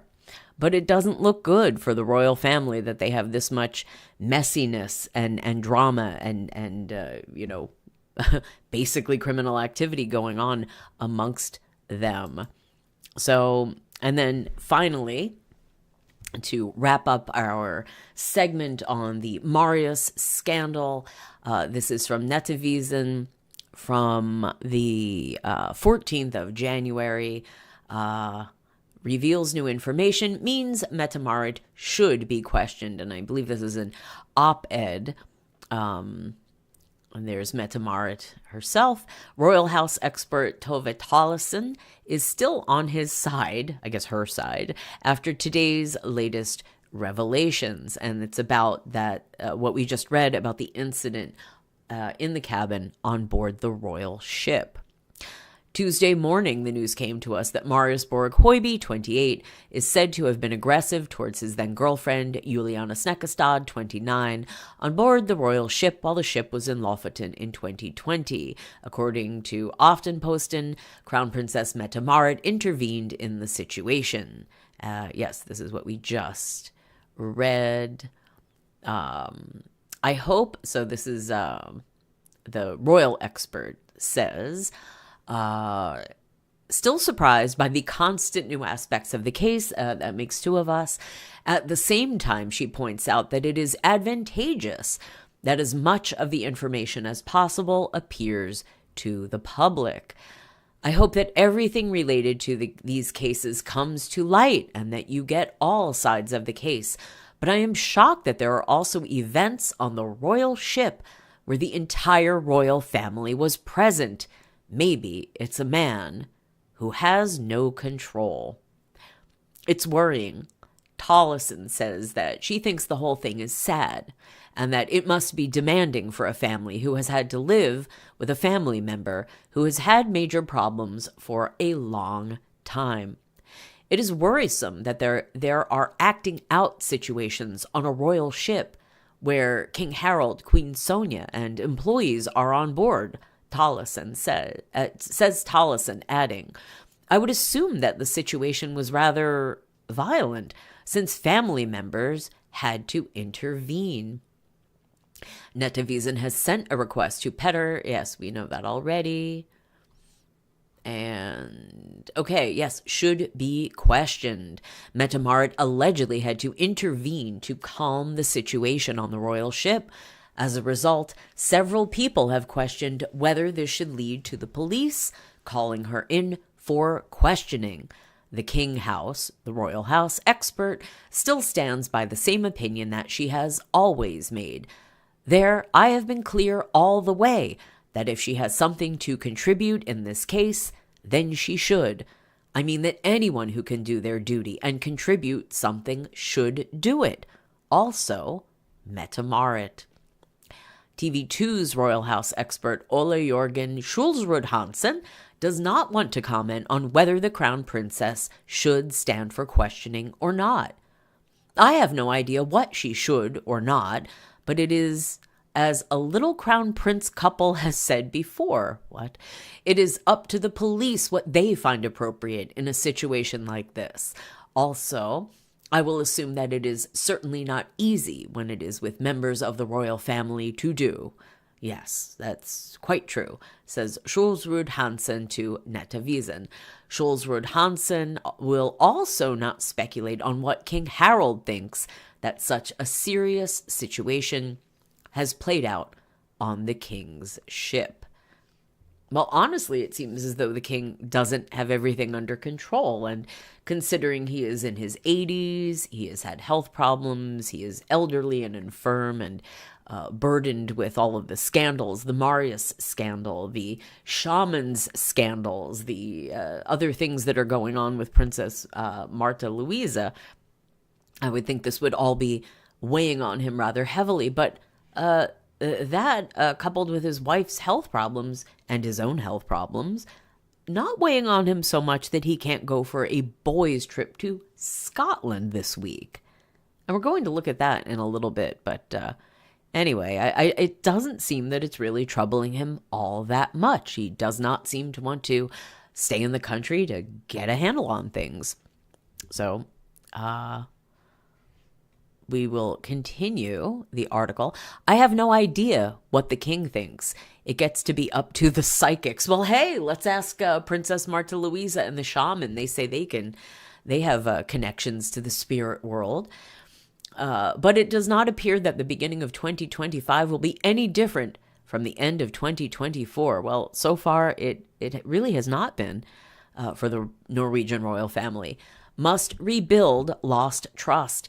Royal House expert Trond Noren Isaksen is clear that the constant headlines about the other members of the royal family are a strain for the royal couple and the royal house as a whole. The royal house in general finds itself in a situation where they have to come on the offensive to rebuild lost confidence. But their work drowns in noise from and about Marius Borg Hoiby, Princess Martha Louise, and Durek Verrett. That, of course, is the shaman. New things are constantly coming, and the royal couple cannot attend the event without being met with questions about completely different things than what they are there to do and focus on, Isaksen writes to Mette-Marit. Furthermore, he explains that he has an understanding of the demanding situation the Crown Prince couple is in. He believes they are put in a, that must say chessmate situation where it is perceived wrong no matter what they do or say. As long as there is an ongoing criminal case, they are also put in checkmate because they cannot comment on specific things without being accused of trying to use their positions to influence the case. Should they try to say something more general, they will certainly be accused of speaking out or trying to shift their focus. Instead, they come with rehearsed answers, which many people find inadequate or arrogant. Well, true indeed. So, well, what do you think? What do you think out there in the Friendship Empire? Do you think Mette-Marit should be questioned? Do you think Mette-Marit should volunteer the information? Do you think that Mette-Marit should or could have been charged with anything in relation to this case, the Marius scandal? Well, it remains to be seen what will happen with Marius and his new look, his new girlfriend, and will he receive any new charges? Will he be filing any lawsuits of his own? Well, leave a comment under this video and let us know your opinion about that. This is Friendship Empire. I am the Empress, and we have been streaming for almost 2 hours, so that means it is time to take a little break. So I am going to... Movie of the Week in the chat says, I think there's 0 chance intelligence isn't involved in this netwerk. Well, that's usually the case in such networks such as these Movie of the Week. And when a royal family is involved, I think that's a pretty good bet. But right now, as I said, we are almost 2 hours into our stream. I am going to take a little break and stretch, refresh my beverage, and get ready to come back and talk about the shaman and the princess and what they've been up to, more shocking revelations about the shaman, and adding fuel to the fire, lots of fuel to lots of fires. The shaman apparently has some arson problem from his past, as well as accusations of black magic, which sounds a little crazy, but then again, this is a guy who has claimed to be the reincarnation of an Egyptian pharaoh. He claims that he... what else? He studied, I think he's had many incarnations. He said he's part lizard person from, was it Andromeda or the Pleiades? I can't remember. It may have been Andromeda, but anyway, yes, he's made a lot of claims. And so anyway, we're going to look at not some allegations and some a conviction. And this is the shaman and the princess. And when we come back from the break, we are going to get into the shaman and the princess, and then we will wrap it up with a little bit information, a little bit of news about the king and queen. So I hope you're enjoying your time with us. If you are, hit that like button and go ahead and subscribe so that you can be notified when we go live with future streams, and when we put up our little videos. We're going to move into putting some highlights out on video, little nuggets for easier digestion, because of course the streams are a bit of a long haul and not everyone's cup of tea. So look forward to that in the future, and I am going to go on a little break. And we will be back with the shaman and the princess, the king and the queen, more scandals of the Norwegian royal family on Friendship Empire.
Hello, hello, hello. Welcome back to French Dip Empire. I am the Empress, and we are continuing our stream, part 10 of our series on the scandals of the Norwegian Royal Family.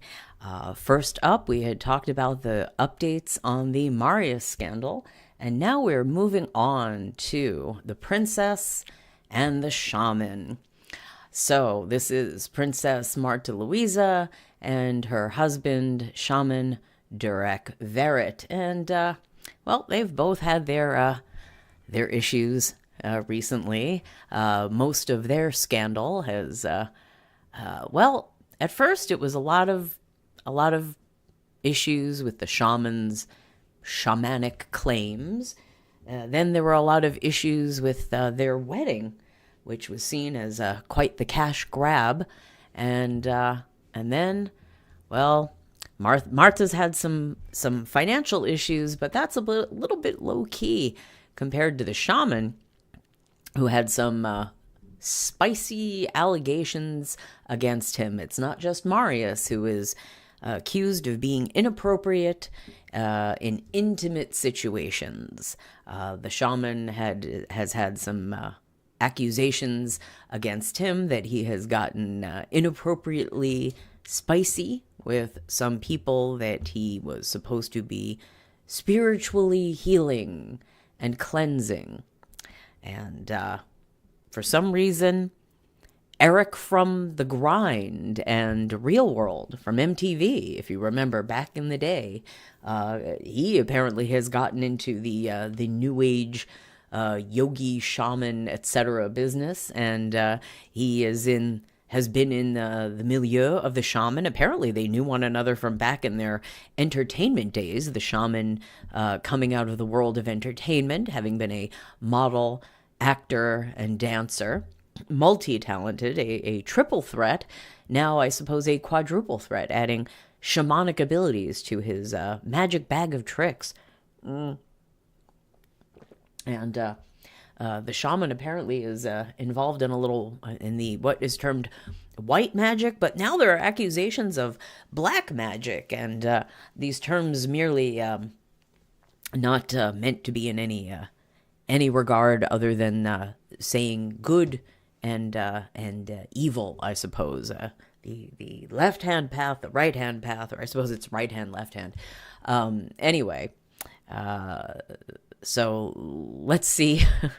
Let's see the allegations. They've gotten a little wild, and this isn't so much new information, but old information, which is being brought to light as more and more things come out. They're in the sort of present.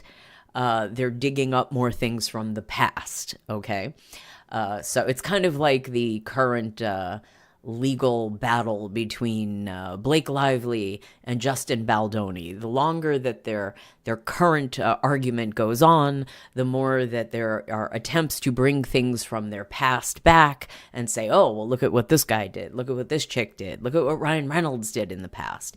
You know, he did something, he slapped a kid on set years ago. Look at what Blake did. She was mean to an interviewer, whenever it was. I have no idea. So the more that goes on with the princess and the shaman in current year, the more the press looks back to dig up naughty business from the shaman's past. So let's take a look at this first article we have, which is from just a few days ago.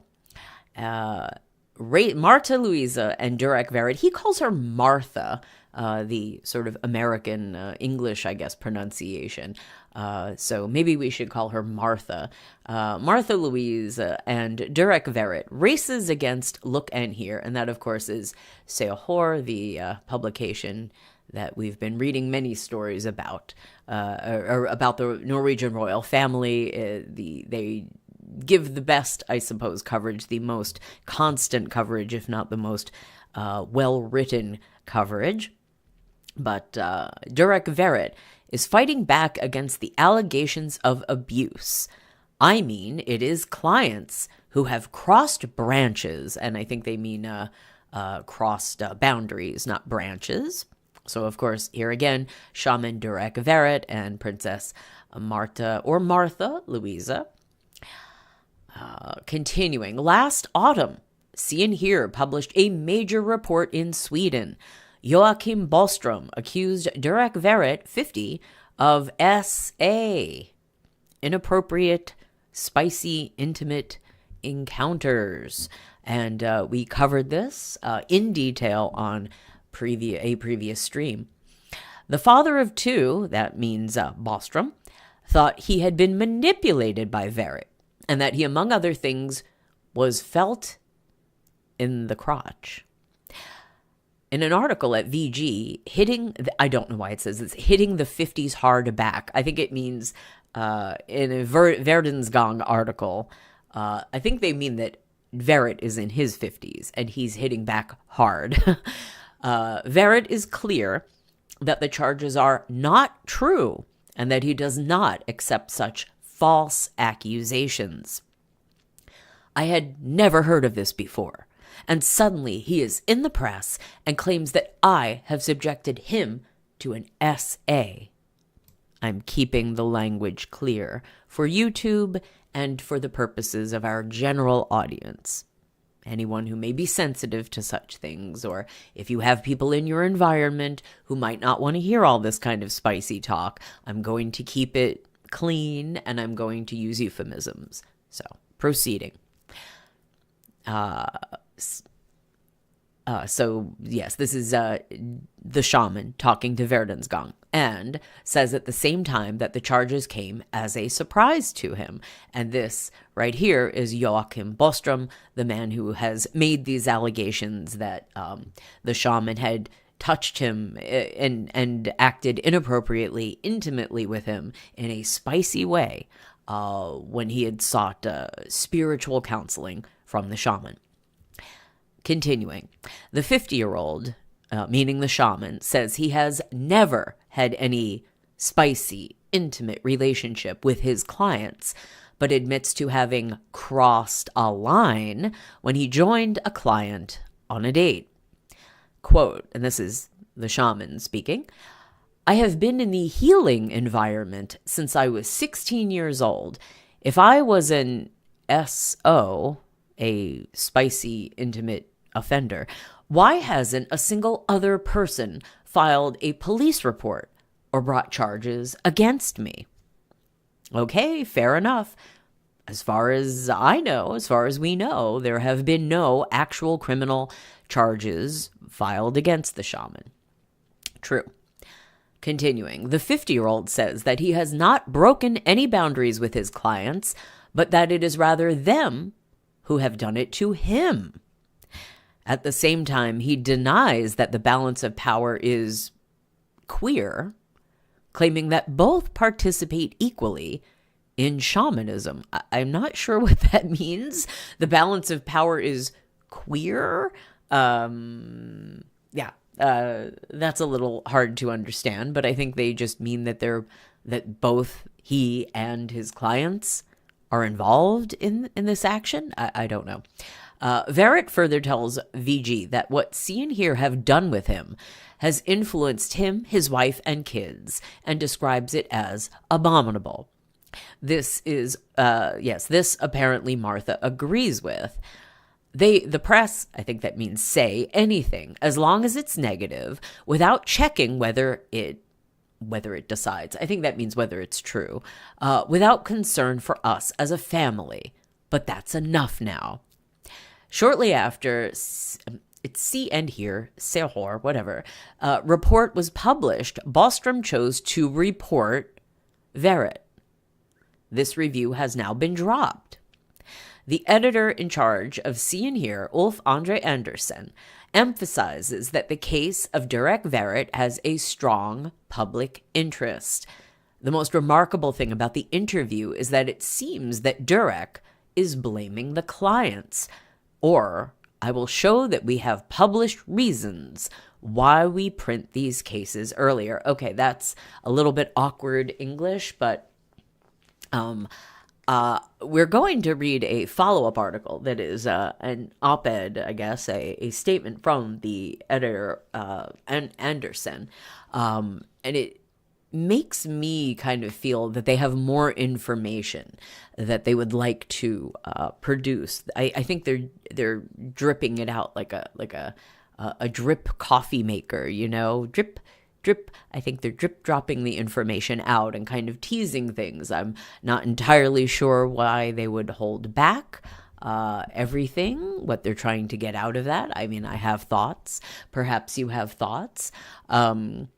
But you can see from this headline here, Durek reveals himself in audio messages. And we have listened to those messages where he did admit to having some, as it said in this article, he ended up dating a client. I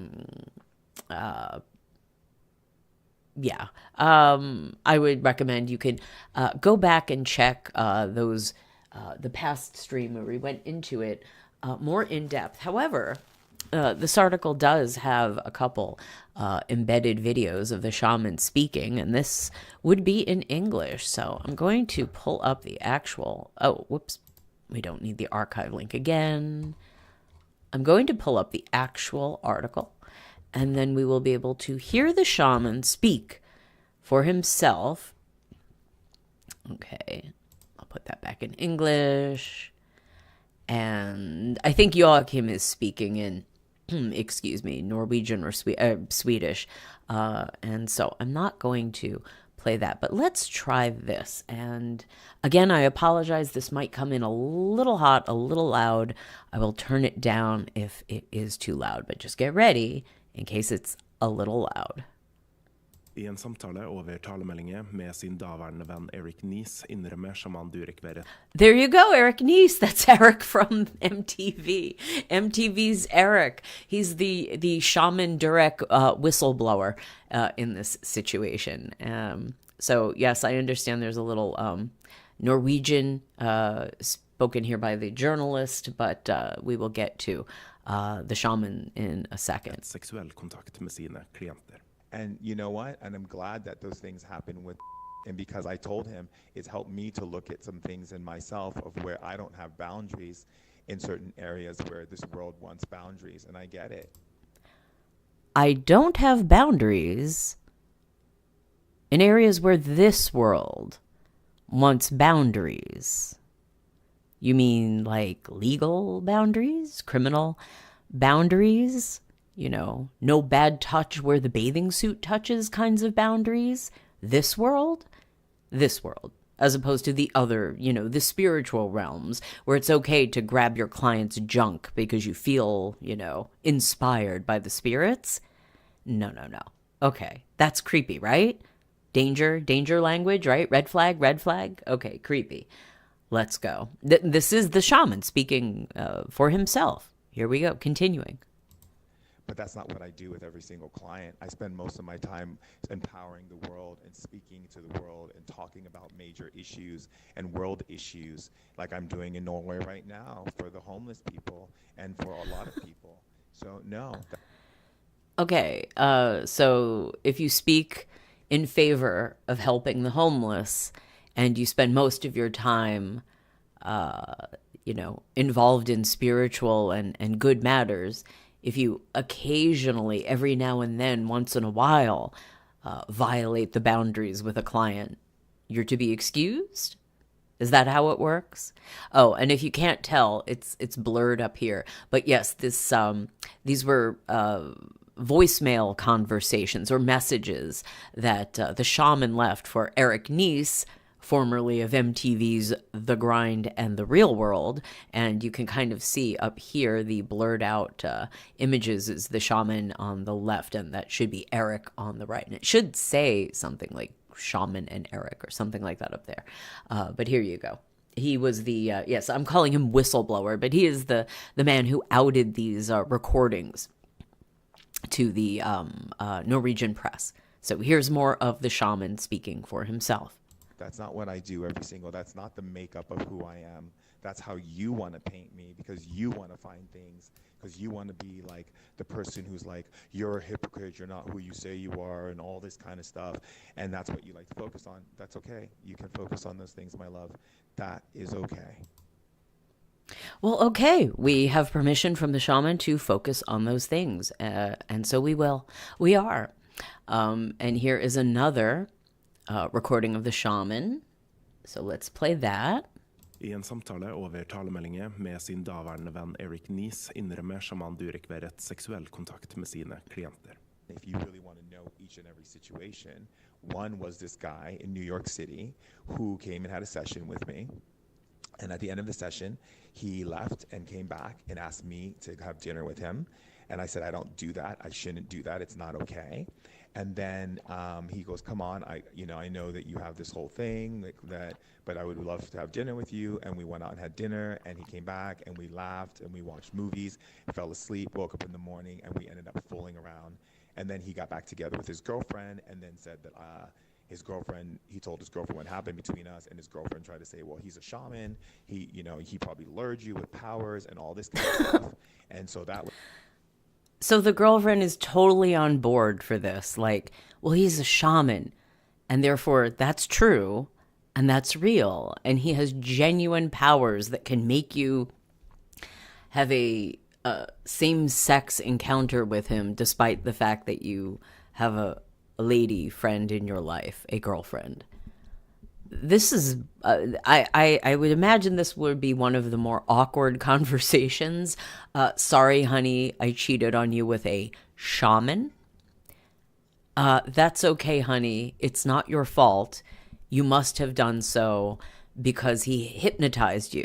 Or I suppose there's another word that starts with a D and rhymes with it, but somehow he used his powers. That sounds actually like the thing you use as the excuse to get out of the cheating. Like, no, honey, I couldn't help it. He hypnotized me. He mesmerized me. I had no control over myself. I had to. Ridiculous. This is ridiculous all the way around. But anyway. But I just find it hard to believe that the girlfriend was like, oh yeah, I totally believe in shamanic powers. But then again, if her boyfriend's going to a shaman, then maybe she's new agey or spiritually minded in that way as well. Was a situation. Oh, oops. No. Okay, we don't need to play that again. Okay, so that's the shaman and, yes, revealing himself in audio messages. But, of course, he thinks it's no big deal. Not that big of a deal. Well, these other people kind of disagree. So that's the shaman. And so, as I mentioned, the editor of See and Hear, Seahor, has written his op-ed here explaining why he is continuing to publish articles about the shaman. And this is why I think they have a lot more going on. And this is actually from last year, November 2024. See and Hear editor Ulf A. Anderson explains, that's why we print these things. We will continue to engage in critical and investigative journalism, even though we are now threatened with lawsuits. That is the only thing I can promise you, writes See and Hear's editor-in-chief. And actually, come on, a lawsuit is great fodder for a tabloid. They would probably invite being sued. And the thing is, I don't know about the Norwegian legal system, but I would imagine that if they have discovery in the Norwegian legal system, a lawsuit would expose or potentially open the shaman up to greater exposure than if the shaman were to just leave it alone. It's pretty obvious See and Hear is not going to leave it alone. Ulf means business, so, and this is his business, the tabloids, exposing people. So let's see what Ulf has to say. After Durek Verrett came into the Norwegian public, yikes, I feel weird saying that, See and Hear has directed a sharp spotlight on his activities as a shaman. Through investigative journalism, we have made a number of extensive news stories on the subject, but Durek has consistently rejected the criticism, claiming that it is unfounded. His practice, however, has been and still is highly controversial. And here you have, that's Eric Nies, Eric from MTV, and Durek Verrett.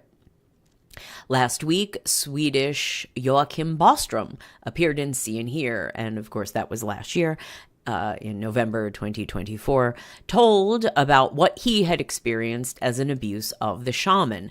Bostrom claims that he was groped in his, package area by Verrett during a treatment. His story aroused great public interest. Well, that's one way of putting it, both in Norway and abroad.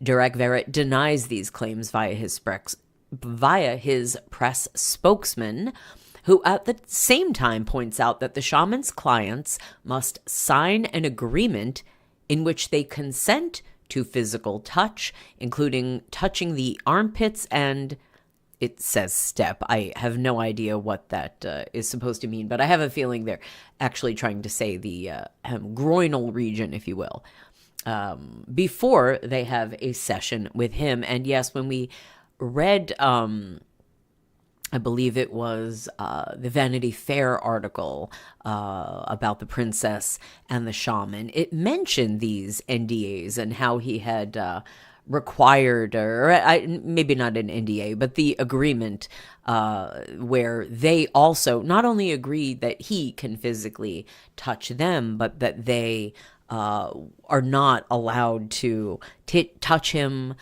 grope him, make out with him, or anything like that. The shaman has claimed that he has had clients just become overwhelmingly aroused and engaged with clients. Oh. Hello. Okay, I lost my connection there. I hope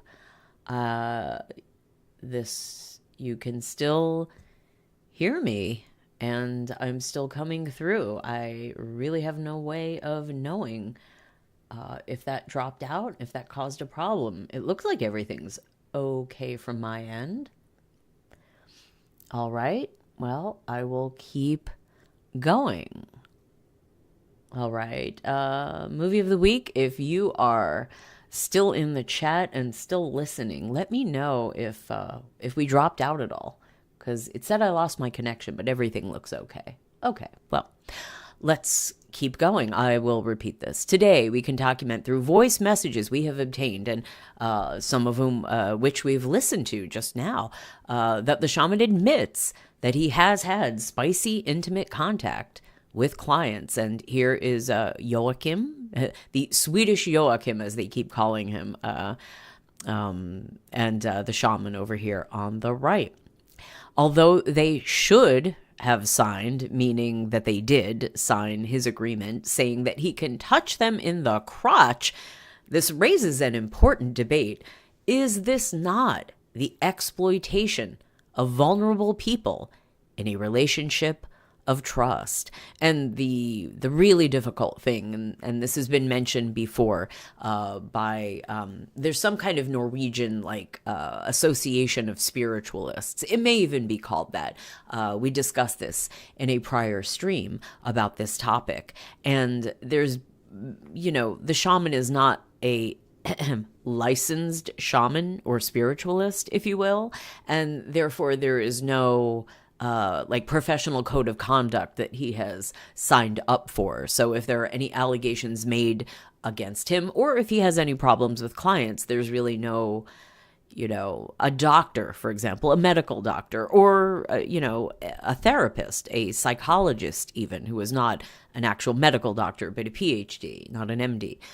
There are professional organizations that make them adhere to professional guidelines of conduct and behavior, and there are specific penalties, such as, say, not being allowed to be licensed to practice any longer.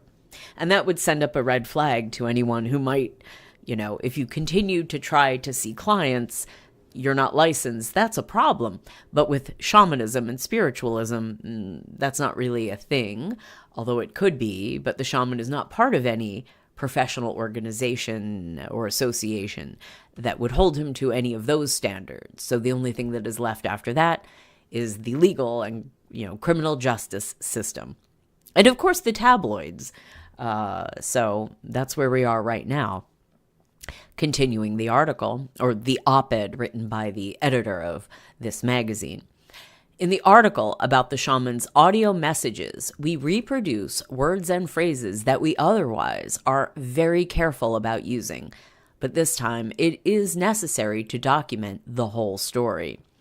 We have not succeeded in getting hold of the 5 clients that Durek says he has had spicy, intimate contact with. Therefore, we have placed concrete emphasis on Durek's concessions in the messages that he himself has recorded. All the time he still works as a shaman. This has strong public interest. See and Hear have a journalistic obligation to bring these concessions to light, and it is particularly important now that Durek Verrett has become a part of the royal family. As the son-in-law of the King of Norway, the shaman must be prepared for all aspects of his professional practice to be carefully examined. We will continue to engage in critical and investigative journalism, even though we are now threatened with lawsuits. That's the only thing I can promise you. So, Ulf Andre Anderson he's going to go hard. He is not backing down. Awkward. Yes, a lot of weirdness going on around the shaman. I feel like these things shouldn't even be discussed. Everything should be above board, but it is not. So, and it was made public, and we discussed this on a previous stream, that the shaman has indicated, and I'm pretty sure we played an audio clip of him saying that his wife, the princess, Martha, or Martha as he calls her, knew about all of these allegations and that she was okay with everything. She was fine with his explanations, and she's okay with it. Okay, now, as I was doing this research, I found some references to some older bits of information about the shaman. And this involves a criminal past, some time he spent in prison, and what he said about his time incarcerated, and also accusations made by some people he had cohabitated with in a roommate, I guess, situation. It sounded a little bit almost like if I may be so bold, a baby cult situation, but perhaps it's not that dark. Maybe. And accusations of threats of black magic, yes. If you found the shamanism a bit hard to swallow, the black magic stuff might be even more so. But so in this article, and again, this is an article from last year, and we're not reading the whole of it. We've covered most of this before, but in this article from a completely above board source. This is not a tabloid. This is the UK Independent, albeit their US edition. The royal rebel, Princess Martha Louise of Norway, and her controversial wedding to Durek Verrett. Right. So scrolling down, we find this little, where is it?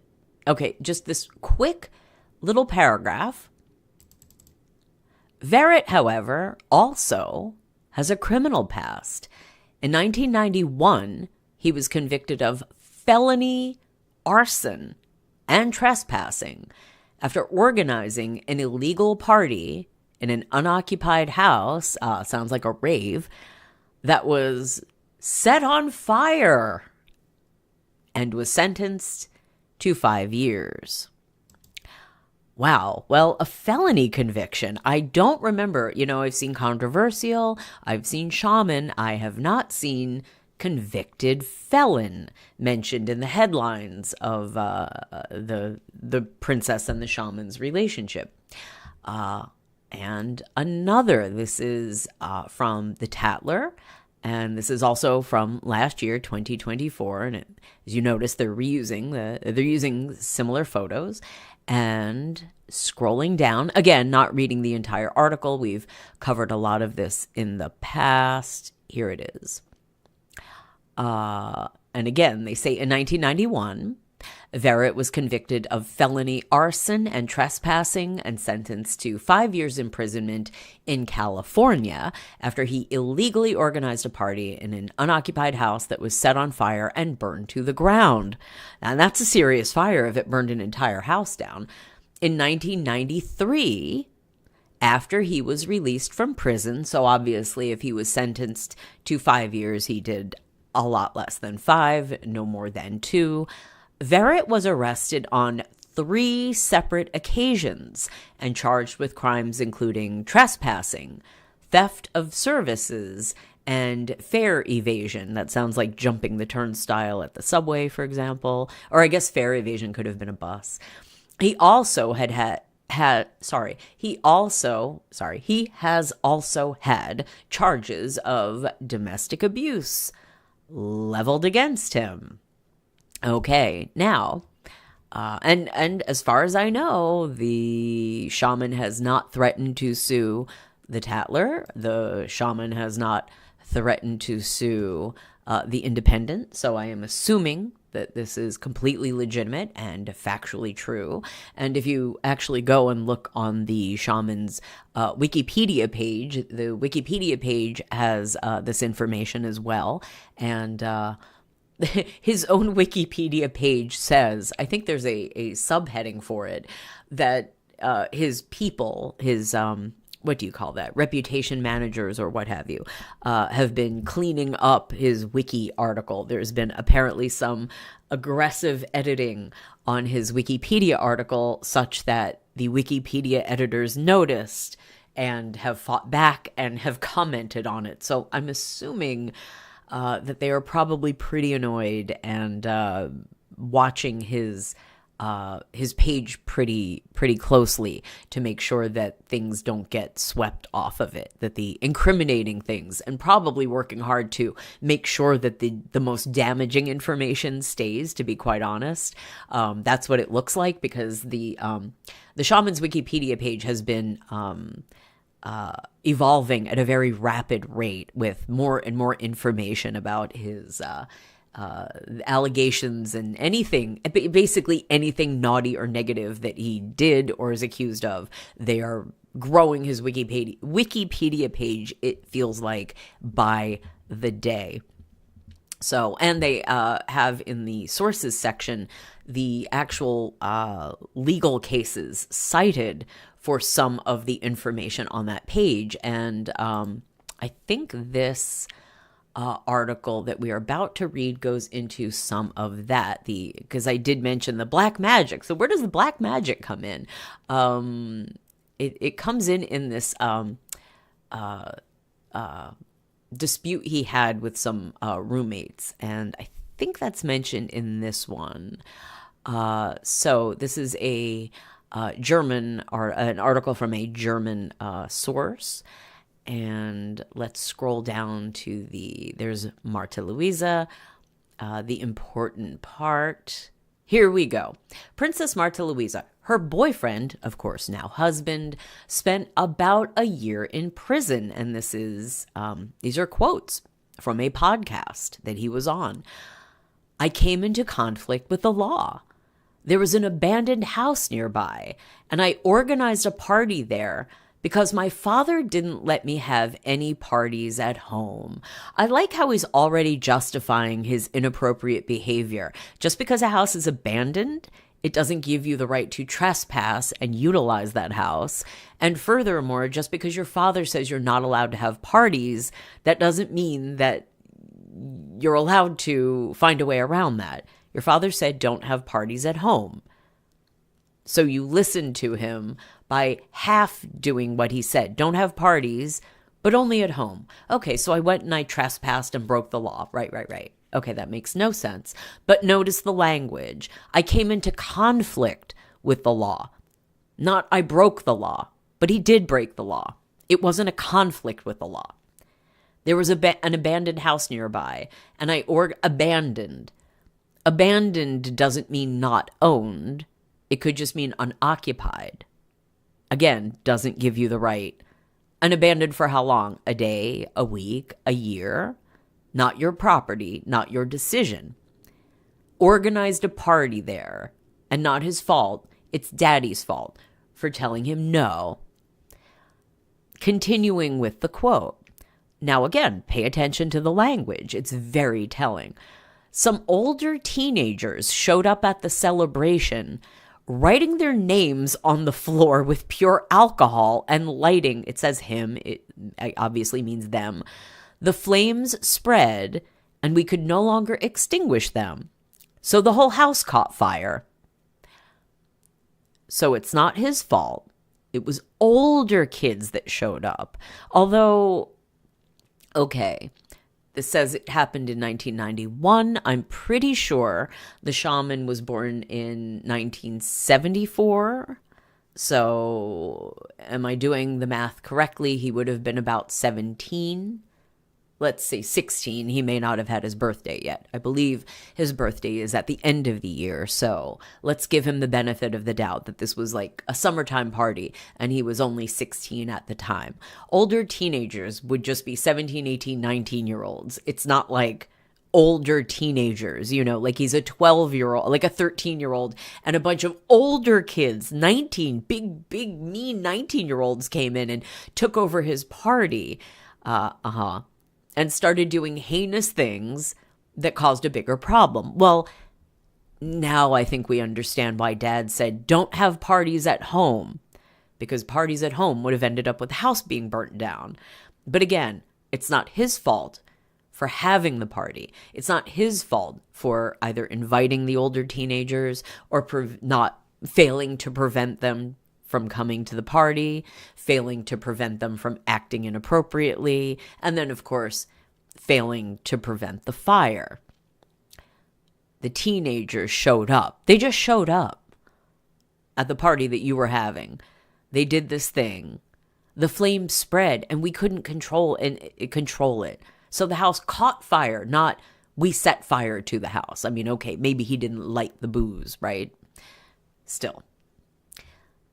When the incident occurred, the partner of Princess Martha Louise, according to his own statement, was about 16 years old. That tracks. He was then arrested. But do 16-year-olds get convicted of felonies? I mean, you can be, sure. But 5 years as a juvie? I guess so. He was then arrested a little later for his role as the party organizer and held accountable. As he himself explained, according to Svensk Damtidning, easy for me to say, he had been in prison for around 12 months, 3 of them in solitary confinement. But why? Why would you need to be put in solitary? Were you fighting? Was it for your own protection? If even true, I wonder why. And of course, here is the princess and the shaman. The time was hard and traumatic, but it was also very instructive for him. I learned that I had to have this experience because it taught me things that I had to learn, things that are useful when I want to help others, says the shaman. Well, that's turning lemons into lemonade. He knows all the more about his freedom today. Sure, he can appreciate his freedom since he's no longer in prison. Okay, sure.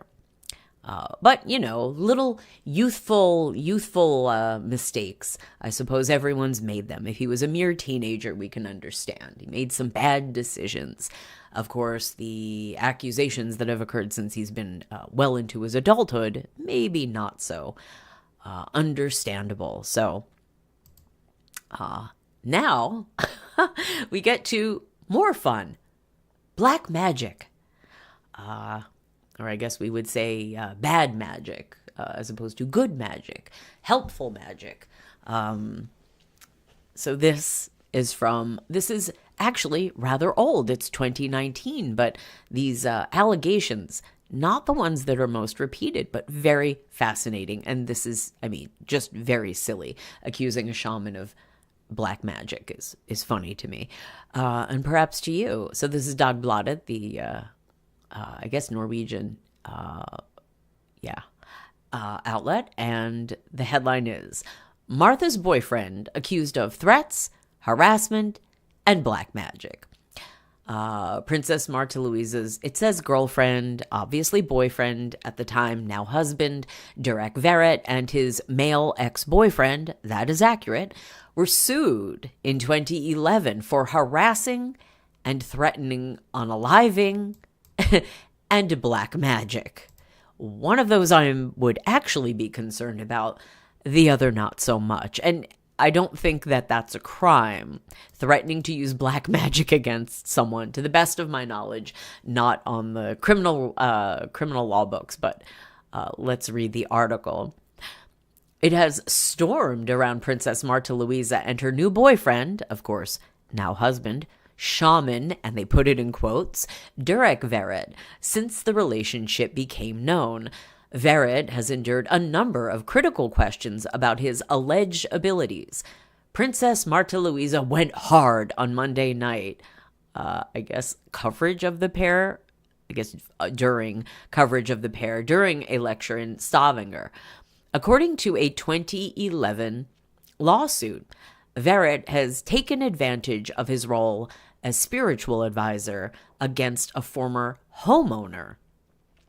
On December 21, 2011, he was sued in Los Angeles by the owner of the house where both Verrett, the male, it says girlfriend, they mean boyfriend, the male boyfriend of Verrett, and that would be Hank Greenberg, who has come out and made his own complaints against the shaman. Hank Greenberg, the ex-boyfriend, says that the shaman was abusive to him during their time together, and we covered those allegations in a previous stream. Okay, so the house where both Verrett, his boyfriend, a third male lodger, and the owner of the house lived. So I assume that is 4 people that we're talking about. That would be the owner, a male lodger, Verrett, and Hank. Okay. The court documents Dagbladet has reviewed extend over a period of 1.5 years. They describe how the 4, in March 2011, moved together in what should be a spiritual community. This is what I mean, where it almost sounds like a baby cult or something, but not necessarily in the awful sense of cult. Cult is really just a term for a new religious movement that has not established itself to the degree that we would say, a traditional religion. An established religion is called religion. A new religion technically is called a cult. But of course, cult has many very negative meanings, the negative definition of cult. I suppose this could go either way. Instead, there are said to have been some very conflicted and stormy months in the luxurious residence of the famous, I suppose, Hollywood Hills. And here we go. This photograph is of the property. Hard to see because as many properties in this area, they have the fences and the foliage to try to screen prying eyes from viewing private property. But that's the property apparently. The lawsuit from the homeowner led to a counterclaim from Verrett and his ex-boyfriend, in which they denied the serious charges. The case ended with a settlement between the parties almost 1.5 years later. Luxury property. The plaintiff describes how he began to seek spiritual counseling from Verrett in early 2010. Verrett lived with his then male boyfriend and another male cohabitant. The 4 developed a friendship and decided to live together in a spiritual community. They have a video of the shaman doing his shamaning. Why don't we watch that after we read the article? That might be fun. In a quiet and exclusive area of Los Angeles, north of Hollywood, they found the answer. In sunny, narrow streets with steep slopes, luxury cars stand in a row. Well, maybe not now with all of the wildfires that have happened. Celebrities such as Quentin Tarantino, Justin Timberlake, Salma Hayek, and Halle Berry hide behind the tall hedges and fences in the neighborhood. The plaintiff bought a luxury villa in the Hollywood Hills neighborhood and agreed that the other three should be tenants. Screaming and arguing. The problems should, I'm going to just read it as it should be written. The problems did, according to the lawsuit, start immediately after the four moved in. According to the plaintiff, Verrett and his should-be boyfriend began occupying the public areas of the house and pushing the plaintiff and the third tenant out. According to the lawsuit, it happened through verbal and emotional dominance and manipulation. Among other things, this was done by screaming loudly and insulting the plaintiff and the third tenant in front of guests they had visiting. How rude. Verrett and his boyfriend argued very loudly and as often as late as 3 o'clock, obviously 3 o'clock in the morning, 3 a.m. According to the lawsuit, they insulted each other, destroyed objects, and melted with doors. Well, that, I'm assuming the shaman is not so powerful that he can melt doors of any material. Possibly that means slamming of doors. I don't know Norwegian well enough to be able to look back at the original language and translate that. Sorry. I can't make better sense of that. I'm assuming it's slamming doors or broke doors. They might have broken doors. Okay, continuing. Both the plaintiff and the third tenant tried to solve the problems with house meetings without changing the behavior of Verrett and his boyfriend. Verrett worked as the plaintiff's spiritual advisor during this period from, I guess, the time they moved in together until August 2011, and thus had influence on him. Although, can you see this? It says had influence on Ham.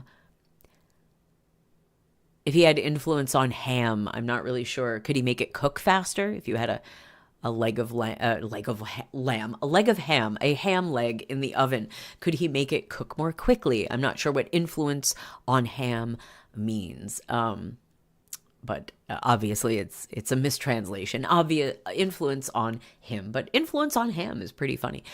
Continuing, threats. On August 22, 2011, and here we go, the black magic allegations, the homeowner finally told Verrett and his boyfriend that they had to move out within 30 days, being evicted. Then the situation went from bad to worse. Both Verrett and his boyfriend were furious. The lawsuit claims that on August 22, 2011, at 14:15, so I guess that's 2:15, Verrett, who, quote, practices black magic / voodoo, unquote. Now, the shaman has definitely said that he was trained in voodoo, but I don't know if we've specifically heard him say black magic. We've heard, what did he say? Kabbalism and Gnosticism, and yes, voodoo and some other practices. Sufism, I think, the whirling dervish thing. But I don't think specifically black magic, unless, of course, you consider voodoo. Did they say Santeria? I'm trying to remember if he claimed that he had learned Santeria, but probably, because he's pretty much claimed to have studied or been instructed in every spiritual, shamanic, Gnostic, and what is practice that's out there. But anyway, so the homeowner claims that Verrett threatened to cast a curse on the third tenant. Verrett's boyfriend threatened to unalive the third tenant. Verrett also threatened to have the third tenant investigated by his friend in the FBI, the Federal Bureau of Investigations in the United States. After the quarrels, the third tenant also received a large amount of critical messages on Facebook. The tenant believes that this is because Verrett asked their mutual friends to harass him. And they agreed to do that? I mean, what kind of friends are those, huh? Verrett's boyfriend attempted to destroy the plaintiff's laptop by throwing it, but the third lodger grabbed it out of the hands of Verrett's boyfriend. Verrett's boyfriend then reported the third tenant to police for the violent attack. Police rejected the report. Verrett's boyfriend then pushed out the third tenant and tried to deny him access to the house. Verrett and his boyfriend then moved the third tenant's assets from the public areas into the garage without consent. On August 26, Verrett's boyfriend went to a verbal attack on the third lodger in front of guests he had visiting. Well, wait, who had visiting? The lodger or Hank? I assume the lodger. 5 days later, he allegedly verbally attacked the girlfriend of the third tenant, although it's really unclear if they mean legitimately girlfriend or if it's boyfriend, and it is mistranslated, of the third tenant, and issued a new unaliving threat to the third tenant. Verrett and his boyfriend stated in several social contexts that the homeowner had bought the property for them and acted as if they owned the place. In the autumn of 2011, they also denied the homeowner access to the common areas in the house. At the same time, Verrett and his boyfriend continued to use furniture and other belongings belonging to the plaintiff and found themselves in these public areas. Eventually, the homeowner himself was forced to move out of his own house and, move into a hotel. This led, among other things, to him not being able to conduct video recordings and other job events he had planned. I wonder if they mean video interviews. Okay, continuing. Spicy, intimate approaches. Verrett and his boyfriend, it should be boyfriend, Hank Greenberg, dismissed all the unless it's a different boyfriend, but at this period in time, he was in a long-term relationship with Hank, and they were together for years, and I can't remember the exact dates, but I did look it up, and it should, their relationship spans the dates in the lawsuit that are mentioned in the lawsuit. So I assume that it is Hank. If it was not Hank and it was a different boyfriend, then I apologize to Hank. Hank clearly has had, a difficult relationship with the shaman. So anyway, although obviously this article does not paint Hank in the best light, but perhaps it was a relationship-specific difficult time in his life. I'll give him the benefit of the doubt.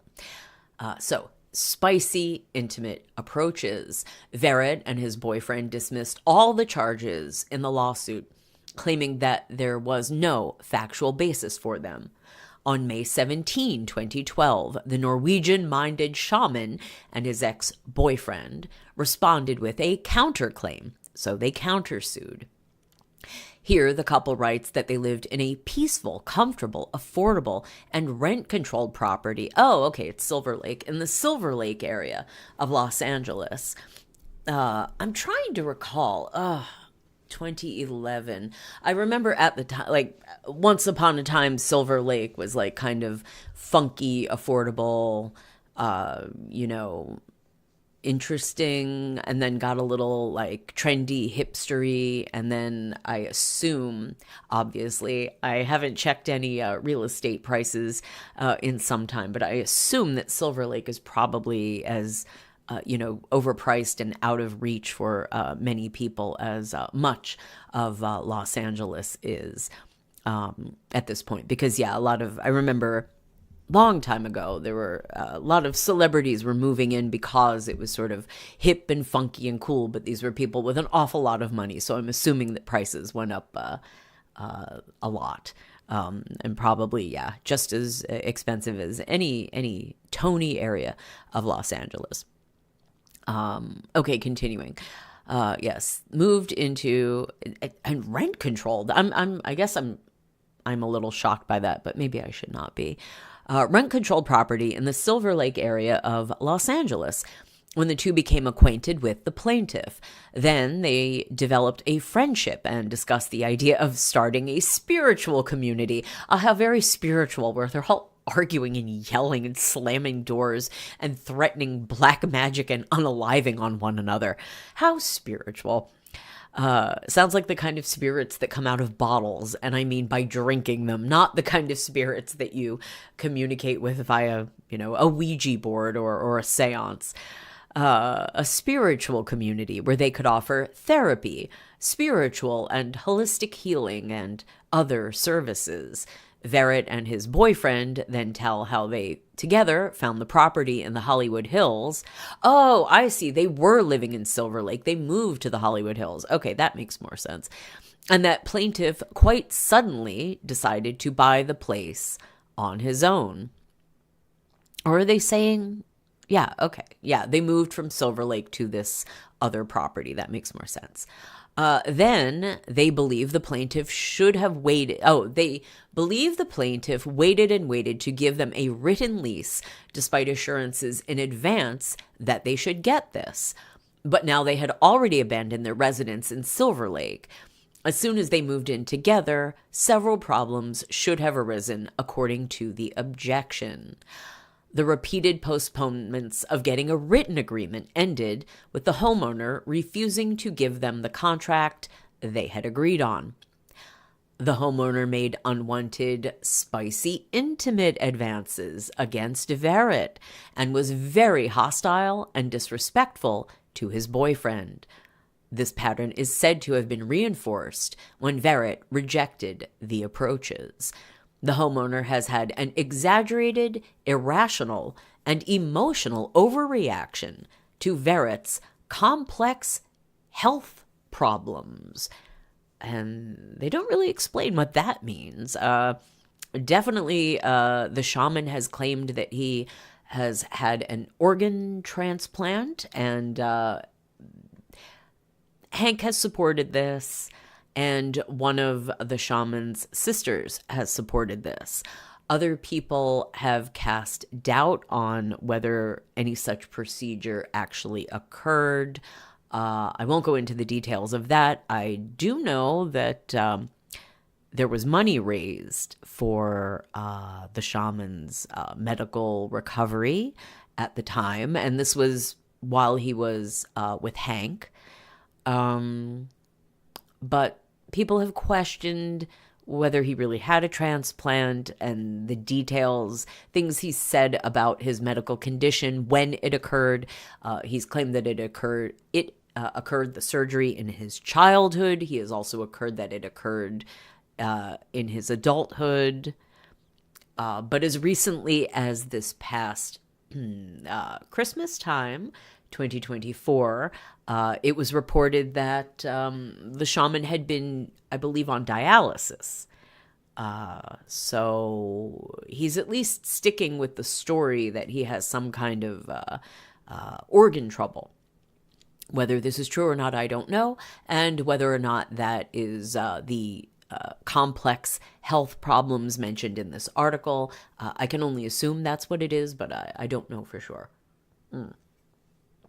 But continuing, the homeowner, according to the lawsuit, was negative to Verrett and his boyfriend's guests and clients who came to visit. He also tried to separate them from friends, clients, and each other. Stress and pressure. The development led to intense, severe, and increasing mental and emotional stress, it is said in the counterclaim, where it is also pointed out that the financial pressure should have increased because they were asked to pay for things long before payment deadlines.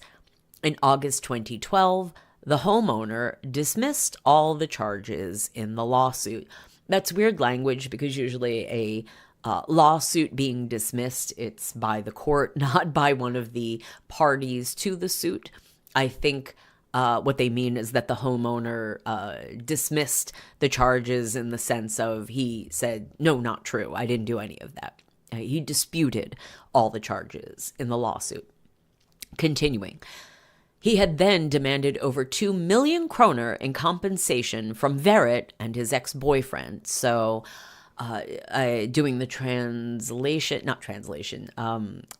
the exchange rate on that, I think that would be over 200,000.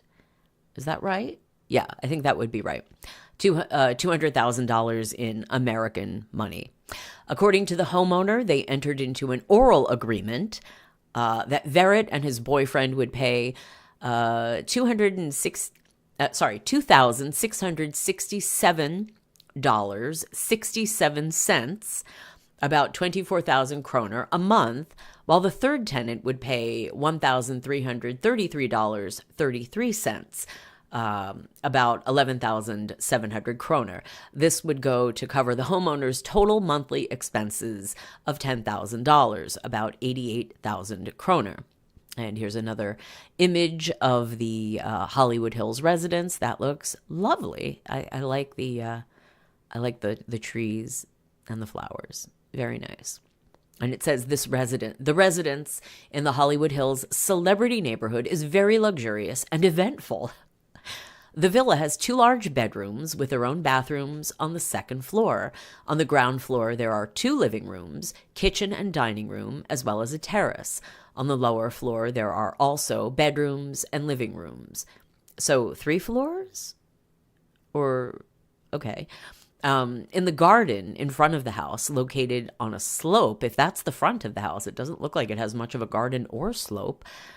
There are 2 swimming pools. Okay, it can't be the front of the house unless you're saying this is the back. On different plateaus. There is also an outdoor fireplace and a gazebo attached to one of the pools. All 4 were to divide the common areas on the main floor. Sounds lovely. Conscious and harmful.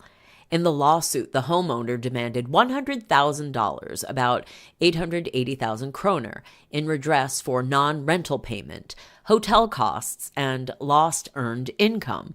He eventually also demanded $100,000 in other injuries, $20,000 for lost rental income in the period from the lawsuit, I guess the period that the lawsuit was performed in December 2011, and the 4 months before Verrett and his boyfriend moved out in April 2012. $10,000 in lost rental income because the third tenant had to move out in August 2011. In addition, the plaintiff also demanded unspecified compensation for tort and burning. Tort and burning. I'm really unclear as to what that is supposed to mean, but okay. Continuing, Verrett and his boyfriend's behavior was deliberate and harmful and done for the purpose of inflicting humiliation, mental anguish, and emotional and physical distress on the plaintiff. In the lawsuit, the homeowner also claimed that he believes Verrett and his boyfriend planned to push both him and the third tenant out, even before they moved in together.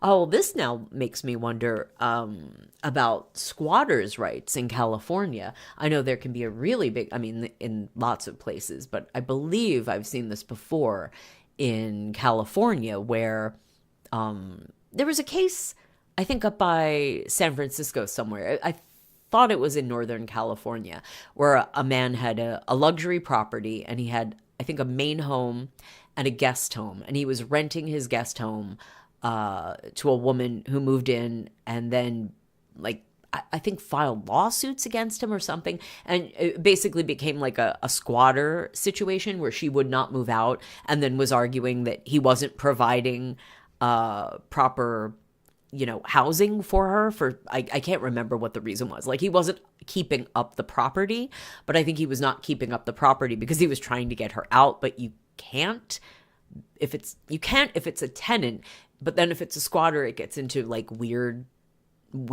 territory of, possession being part of the law, and I don't know, and the law being weirdly enforced and not enforced at different times for different reasons in California. It does make me wonder if the homeowner was thinking that if the shaman and Hank could convince he, the homeowner, and the other tenant of abandoning the property, meaning move out, which the homeowner and the other tenant did, could they then claim to be the owners of the property? Could they basically use like squatters' rights kind of a thing to obtain the property? Now, I don't know if that was what was going on here, but it sounds like it could have been, or at least that the homeowner might have suspected that it could go in that direction. Interesting. Okay, continuing the article. The homeowner's lawsuit also describes how he became nervous and sick. As a result of these actions by the defendants, the plaintiff was forced to seek medical help. He will continue to need medical attention for an indefinite period of time, the lawsuit said. I assume for stress? Maybe an ulcer, who knows? Composed settlement. After Verrett and his ex-boyfriend's counterclaim against the homeowner, the legal battle continued. Before the case ended in full trial, the conflict was sent to mediation. On April 5, 2013, so wow, this went on for about 2 years. Ugh, what a hassle. The parties finally met. They negotiated for 8 hours and came to full agreement. The result of the agreement is exempt from public disclosure. Of course it is. And, they finally say Bruce Taylor, that was the homeowner. I don't know why they leave his name unmentioned until just now. I don't know if it's just me, but this looks incredibly creepy. This looks like a creepy staircase where you would get unalived. Considering how expensive the properties are there, I would want a less creepy play. Imagine this at night too. Ooh, very creepy. Anyway, continuing. Dagbladet has been in contact with the homeowner who sued Verrett and his boyfriend. He did not want to comment on the lawsuit. Dagbladet has not succeeded in getting in touch with the third tenant. Dagbladet has submitted all claims in the lawsuit to Durek Verrett and the team around him. He has no comments on that. Princess Martha Louise's manager, Karina Scheel Carlson, writes to Dagbladet on Tuesday afternoon. Verrett and Martha held an event in Tromsø on Tuesday night. A nightmare. Before Verrett and his boyfriend moved into the Hollywood Hills residence, which ended in a lawsuit, they rented a home together by Bruce Taylor. Oh, okay, this is a different homeowner. So now we have accusations from another guy. So the Hollywood Hills home was owned by an unnamed person. Now we're talking about a different home. Is this the Silver Lake home? I'm unclear. Owned by a man named Bruce Taylor. He and his wife have rented out 6 units for 33 years and described the time with Verrett and his boyfriend as tenants as a nightmare. That was the worst thing I've ever been in. I have never experienced anything like it. They were the tenants from hell. They were so difficult and aggressive to deal with, Taylor tells Dagbladet. Dagbladet has also presented the allegations from Taylor to Verrett, but he does not want to comment on them. Verrett's male ex-boyfriend is very brief when Dagbladet gets hold of him by phone. I have no comment, thank you, he said before posting. I assume that means hanging up. After this, he has not answered Dagbladet's inquiries in the case. Shaman that has not been very well publicized, but here we go talking about it today on French Dip Empire, and closing out our segment on the princess and the shaman, a little update on the princess herself, Martha Louise. And when last we were hearing the tabloid criticisms of the princess, it was largely due to the money that she was stood to make off of her wedding, that her wedding was monetized, that there was a paid bar, not an open bar, but that they were charging not a paid bar, but they were charging guests for drinks, that there was a boutique set up in the hotel where the wedding was being held and the wedding guests were staying, a boutique that featured clothing from the princess's clothing line, that the photographs of the wedding were being embargoed largely from the Norwegian press and other press outlets, because the princess and the shaman had made financial deals with Netflix and the Hello Ola organization for the wedding photos. So there was a lot of criticism about that. Not the standard way of conducting a royal wedding in Norway. So one wonders why, if the princess and the shaman did indeed monetize their wedding and were able to profit off of it, what is going on with the princess's finances? So let's take a look. It says, so this is from January 17. Princess wedding went to debt collection. And that was another thing that we covered on a previous stream, that the suppliers who provided the princess and the shaman with things for their wedding, I can't remember specifically which suppliers. Like I believe one was a florist, and I think another was someone who had provided entertainment, like dancers and that sort of thing. And they weren't getting paid, that they had bills and that they had submitted them to the princess and the shaman, and that they were not getting paid. So princess wedding went to debt collection. Owe the bank 20 million. And presumably this is Norwegian money, Norwegian kroner. Her dream home has been empty for a year and a half. Now she has taken out a new loan of 10 million with security in the home. Now I find this curious, and I would like to put the question to you, the audience. Why do you think Princess Martha Louise is doing these financial this financial stuff? I don't know what to call it. These financial maneuvers with her real estate. What does it say to you? I know what it says to me, but anyway, let's go with the article. In 2023, the princess, meaning Martha Louise, 53, bought a new detached house in the Bærum, I think, municipality. The price was 18.65 million kroner. So that's 1.865 million US dollars, but a little less than that, I think. Or is it a little bit? Yeah, something like that. Yeah, somewhere around there. The purchase price was 750,000 kroner above the price estimate in a fairly heavily sold housing market. Since then, the house has been empty. And this is the house, all covered in snow. It says, should be a new start. The detached house at Stabekk in Bærum, I can't remember, has 3 floors and 6 bedrooms. There is room for the whole family. Well, consider that Martha has 3 daughters, and then there's herself and the shaman. So plenty of room for everyone. Borrowed another 10 million. Although Martha and her husband, Durek, 50, have never moved into their new dream home, expenses have continued to run. And now See and Hear can reveal that the mother of 3 has taken up a new million loan. It says loans, but with certainty in the uninhabited house at Stabekk in Bærum. I think when they say certainty, they mean security.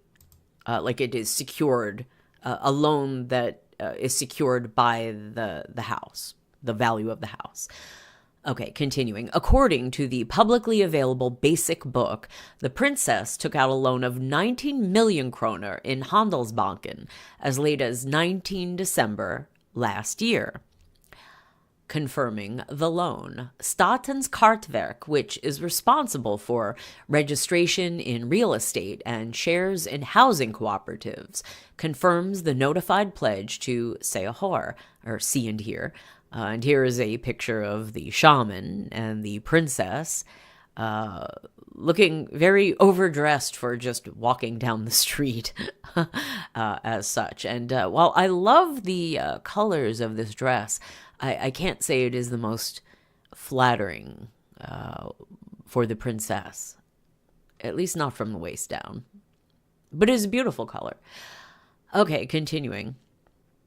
In the case of registration of liens in real estate, I guess on real estate, the property or the share is provided as collateral for a loan to be paid. Right.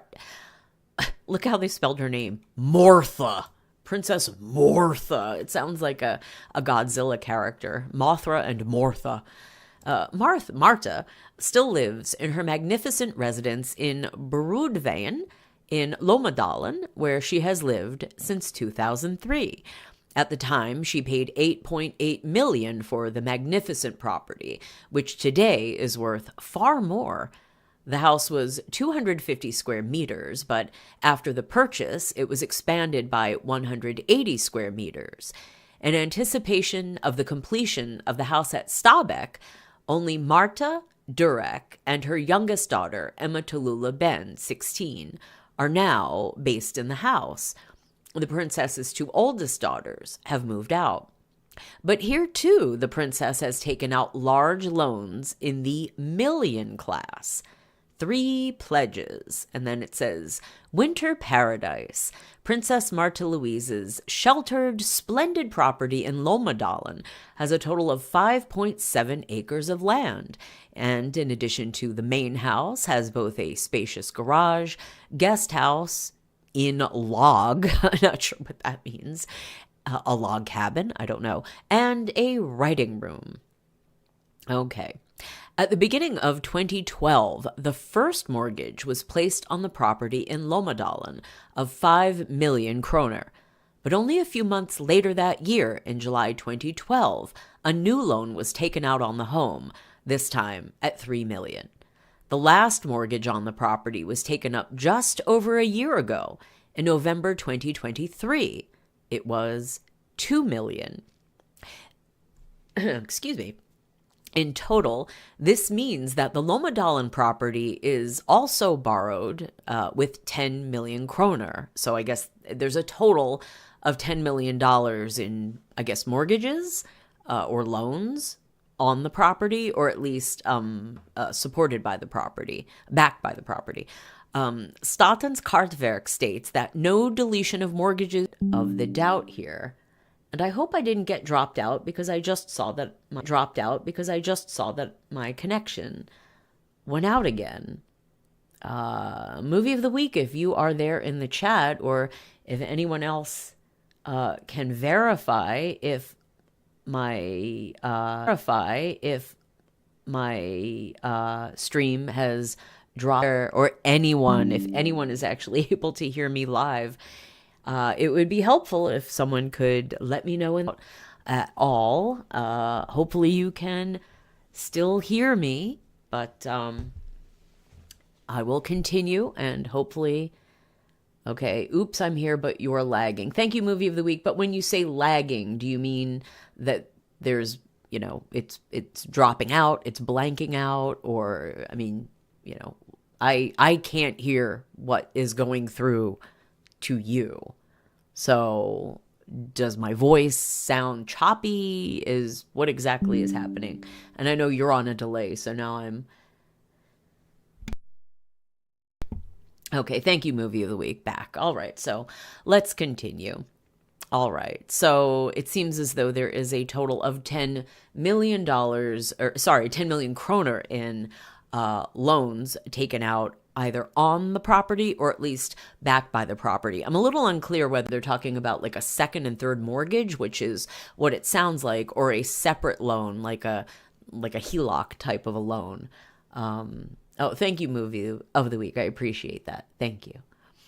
So yes, I'm a little unclear if this is like second mortgage territory, HELOC territory, or, a house loan for, if they expanded the property. Did she obtain a loan to pay for the expansion or renovation or something like that? Or are these simply loans?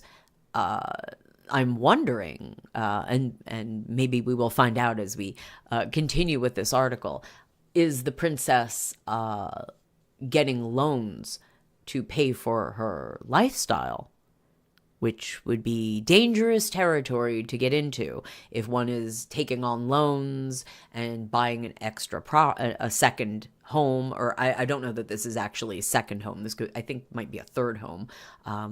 Trying to recall, I thought Martha had a home that was for sale or that she had sold, a vacation home, but I can't remember off the top of my head right now. So yeah, if you have at least 2 properties and you're taking on more and more loans, but you're not paying them off, and you're using the money to, say, support your celebrity lifestyle, that's very dangerous territory. Very dangerous indeed. Okay, well, continuing. The wedding of debt collection. And here is a photograph from the wedding day of the shaman and the princess. On August 31, the princess married her shaman, that was in last year, 2024, during a grand celebration in Geiranger. And the dream was enough to move right into the new dream home at Stabekk as husband and wife. Yes, I certainly want to move here, Durek told TV2 in 2023, and I believe he was referring to Norway in general. Okay, but 3 months after the wedding, See and Hear revealed that several players from the local business community sat back frustrated with unpaid bills after the royal wedding ceremony. There was talk of invoices for a total of over 1 million kroner, which in recent weeks, in advance of See and Hear's disclosure, had either gone to formal debt collection or lay to second time purring. Purring. What on God's green earth do you suppose that translation means? That makes no sense to me, but okay. So they were trying to get their money back, obviously, and we covered that on a previous stream. Luxurious journeys. At the same time as a handful of actors had not received the money they claimed to be entitled to, Princess Martha Louise and her husband Durek were not much to see in Norway's afterwards. Okay, meaning they left Norway. And indeed they did. Last October, the couple shared with their Instagram followers that they had spent several weeks with many friends at the luxury resort hotel Makakizi, possibly, at idyllic Bodrum in Turkey. According to the hotel's website, depending on the season, you can expect to pay up to 20,000 kroner, so about $2,000, a little less maybe, for one room. But the couple and friends rented their own exclusive villa in the hotel area. But to be fair, do we think that they weren't probably given a free place to stay in return for publicity on Instagram? I assume that is probably the deal, but I could be wrong.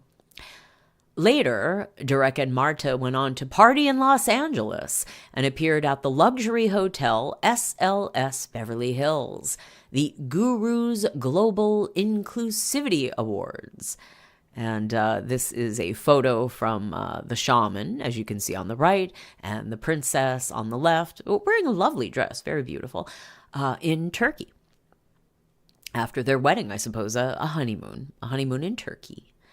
To See and Hear, meaning the magazine, one of the players who was left with unpaid invoices from Martha's wedding characterized it as a backdrop he could not envision after the magnificent love celebration. I just have to admit that we were really looking forward to being part of the celebration, and we prepared well. It is indecent not to make up for themselves, said one of the actors to See and Hear. It simply feels like the princess has run off from the bill. Indeed. Made up. See and hear asked the princess's manager, Karina Sheila Carlson, a number of questions in connection with the unpaid bills. And here is a picture of, I assume this is the new property that has not, it looks like the new property that they mentioned that has not been inhabited yet by the princess. Okay, usually we do not comment on personal finance, as we want to emphasize that this is, I guess, personal. But in this case, we choose to make an exception. As a responsible player at such a large event, it is our duty, in cooperation with our advisors, to review all invoices and ensure that it is in accordance with agreements concluded. It will, in a few cases, take some time, but there is no drama in it, Carlson said at the time. So translation, we're getting to it. We will pay the bills eventually. We're getting to it.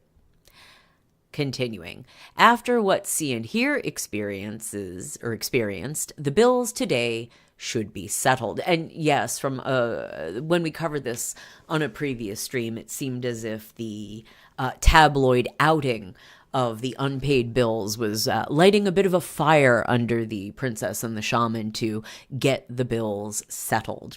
And I believe one of the vendors actually said that, yes, after this kind of came to the tabloids' attention, that they did get either their bill paid or that it was about to be paid. Okay, continuing. Demolition and extension.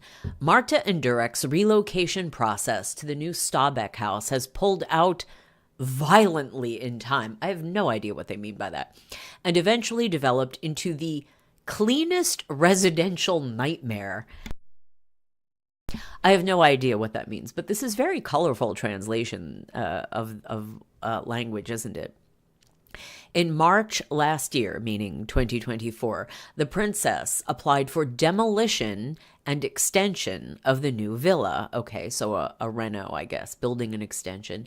But in May, the planning committee in Bærum municipality decided that the area in question will receive a temporary construction ban until a detailed regulation is completed.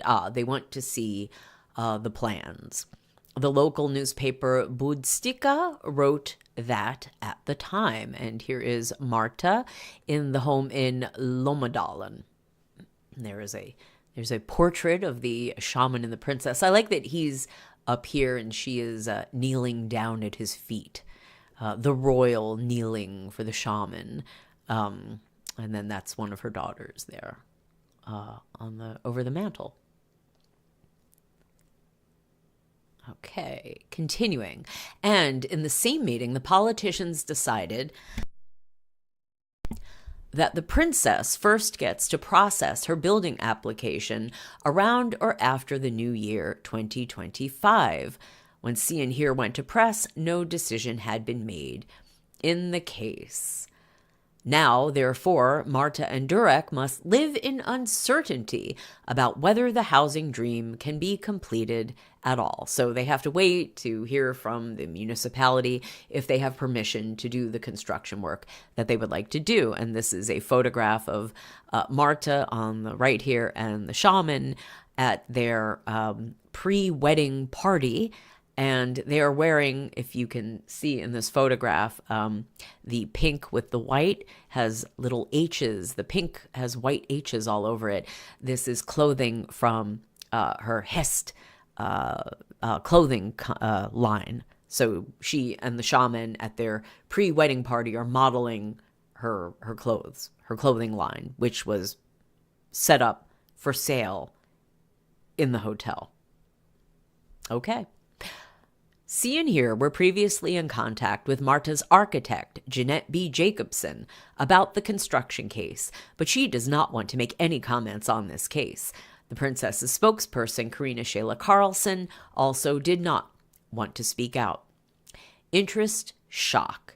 Since August 2023, the mother of three has been the owner of 2 large luxury homes, with all that entails of responsibility and costs. For all Norwegians, both expenses for mortgages, electricity, and living costs have increased drastically in the period Martha has been a double homeowner. It's probably true for many people around the world. And yes, the embedded video in this article is a video of one of Marius Borg Hoiby's friends joyriding a Segway around the personal residence of Crown Prince Haakon and Crown Princess Mette-Marit. Continuing, according to Nettavisen and SIFO's calculations, from March 2024, a reference family, I think they mean hypothetical family, with 2 children who have one fossil car, I assume that means a gas-powered car, not electric car, in the household, and which collected 4 million kroner in mortgages, had to handle annual expenses that are now over 177,000 kroner higher than before inflation skyrocketed. With the standard interest rate and repayment of loans over 25 years, today every million in loans will cost 6,200 kroner a month. That is, if you were to have 15 or 20 million in loans, this would amount to an incredible 91,750 kroner and 122,307 kroner each month in expenses. Okay, this, according to figures seen here, have taken from Sparebanken South. Success with Hest. Yes, we just mentioned Hest, the clothing line. In recent years, together with her friends Anna Kari Bohaugen and Monica Sundt Utne, she has had success with the clothing brand Hest. According to figures from the Oslo entries, I guess that's the tax rolls, sales revenues in 2021 were over 3.5 million. In 2022, they increased almost tenfold to close to 34 million. And when the annual accounts of Hest in June 2024 were published by the Oslo entrepreneurs, the accounts showed that the income of Hest is close to doubling compared to the previous year, according to Finansavisen. Revenues for the fashion company were over 64.5 million in 2023. Now, why is she not paying her bills then? Hello, Dan Costello in the chat. 1975 to 1979, I knew Norwegian royals. 1977, Mette-Marit was close with the Sein Wittgenstein-Berleburg princesses. I did not know that. And I think she was traveling with them with her dad for billet-blotted articles. Really? That's interesting. With Mette-Marit's father. He's an interesting character. Probably have to do something about him at another time. That's very curious that Mette-Marit was out and about with those ladies. Had no idea. Okay, that is fascinating. Thank you for chatting. All right, let's continue with the article. Where did I leave off? Oh, okay. But even though income has skyrocketed, meaning from Hest, the annual accounts showed a negative development. The accounts also state that more than 9.1 million have been paid in 2023, compared with 4.1 million in salary the year before, according to Finansavisen. Huge fortune. There are also several bright spots in the princess economy. According to figures Nettavisen gained access to, in September last year, Martha's wealth also increased tremendously from 2022 to 2023. While the wealth in 2022 amounted to 5,774,497 kroner, it approached 30 million in 2023, specifically 29,208,434 kroner. This corresponds to an increase of 406%, according to Nettavisen. We never comment on personal finances, the princess's manager, Karina Sheila Carlson, told Nettavisen at the time. Seen here have contacted Princess Martha's manager, Karina Sheila Carlson, and asked for comment in connection with this case, but of course she has not answered our request. Dan Costello in the chat. My village was Sandy Point NS. The Danish royal yacht used to stop over there those years. Oh, that's interesting. The Danish Royal Yacht, which I guess that's the boat that we were talking about earlier, where Marius supposedly was having his argument with Juliana Snekkestad. Yeah, very interesting. So this is where we are at with Princess Martha Louise and the shaman. And in our next segment, we are going to, let me pull this up, going to look at the king and the queen, and just a little bit of something to wrap this up. But at the moment, we are at almost a little past 3.5 hours, almost 4 hours of streaming. So before we get to part 3 of this stream, and talking about the Queen's health issues and the King's trip and a new documentary, which is supposed to be coming out, not documentary, I take it back. The documentary that's supposed to be coming out is that Swedish podcast about Marius. This is a documentary that is supposed to be coming out on, I believe, Amazon Prime about the King and the Queen. Then we will discuss the King's hunting trip. But before we get into that, I am going to take another brief little break and come back in 5 or 10 minutes, and then we will close out this stream. This is Friendship Empire. I am the Empress, and we are doing part 10 of our ongoing series of the scandals of the Norwegian royal family. If you are enjoying this, we invite you to hit that like button and definitely subscribe. So, taking a little break, go ahead, stretch, get a drink, and we will be right back with more of the Norwegian royal family scandals.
Hello, hello, hello. Welcome back to French Dip Empire. I am the Empress, and we are closing out part 10 of our stream on the scandals of the Norwegian royal family. And wow, hello to Dan Costello in the chat.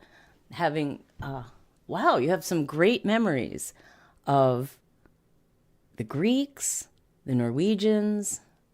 Wow, that's fascinating. And the Danes. I see. Well, that is fascinating. And thank you for joining us here on our stream. And let's go to the last segment of this stream. We are going to be talking about the king and the queen. And so this is not going to be the longest segment. Obviously, the stream has been pretty long as it is, but I just wanted to cover this because I thought it was a little weird, a little interesting. So this not so interesting. This is pretty basic. The announcement that Amazon Prime is going to has produced, obviously, because they have a trailer on Valentine's Day of next month, 14th of February. They're going to be releasing a show, a dramatic show about the romance of King Harald and Queen Sonja. I'm not going to read this entire article, or I'm not going to read the article at all, but just show you that it's about their love story and how they spent apparently 10 years dating. His parents, the king and queen, did not want him to marry a commoner, but love triumphed overall. And I don't know about you, but let me see if I can find there. Okay, this is great. This is a still from the trailer. The trailer is all in, I think it's produced produced for Norway. It's produced for Amazon Prime at Norway. So unfortunately, the trailer is all in Norwegian, and if I played it, I'd probably get in trouble for copyright violations.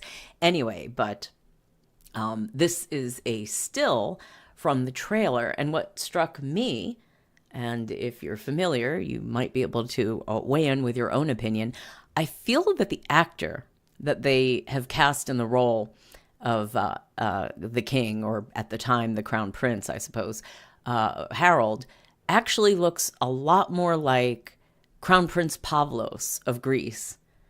And I'm going to, before he grew all the facial hair, I'm going to show you. This is a photo of Pavlos, the Crown Prince of Greece, with his wife, the former Marie Chantal Miller. And then I will go back to, tell me that doesn't look like a dead ringer for the younger Crown Prince Pavlos, and certainly before he grew the beard and mustache. So I think he looks like that. And of course, the Norwegians and the Danes are related, but I don't think that young King Harald was a dead ringer for Crown Prince Pavlos. I mean, there you see him. Maybe not the best photograph. It's not like quite full face on, but I think you get the point. Anyway, I just thought that was interesting. So, TV show coming out next month, and if you are in Norway, you speak Norwegian, then maybe that's something you would like to check out. Now, okay, so what has been up with the king and queen? This is not last month. This is from the 12th of this month, January 2025. It was announced that Crown Prince Haakon was going to step in for the king while he is away. And okay, fine, makes sense. The crown prince will be the regent. That's normal. You can see the king, of course, he is elderly. He is in his 80s. He recently had I believe it was pacemaker installed. And as you can see, he walks with the aid of crutches. He is not, in the best health, but he's still, he's still hanging in there. God bless him. But he's going on a trip. It was announced. So now the next thing is the Queen. The Queen had a medical emergency while on her Christmas time vacation. And so this article is dated from the 15th, 3 days after the previous article about the Regency. Queen Sonia in place. On Wednesday afternoon, Queen Sonia was admitted to the hospital. Queen Sonia was last week hospitalized in Lillehammer after she had suffered heart flutter during a ski trip.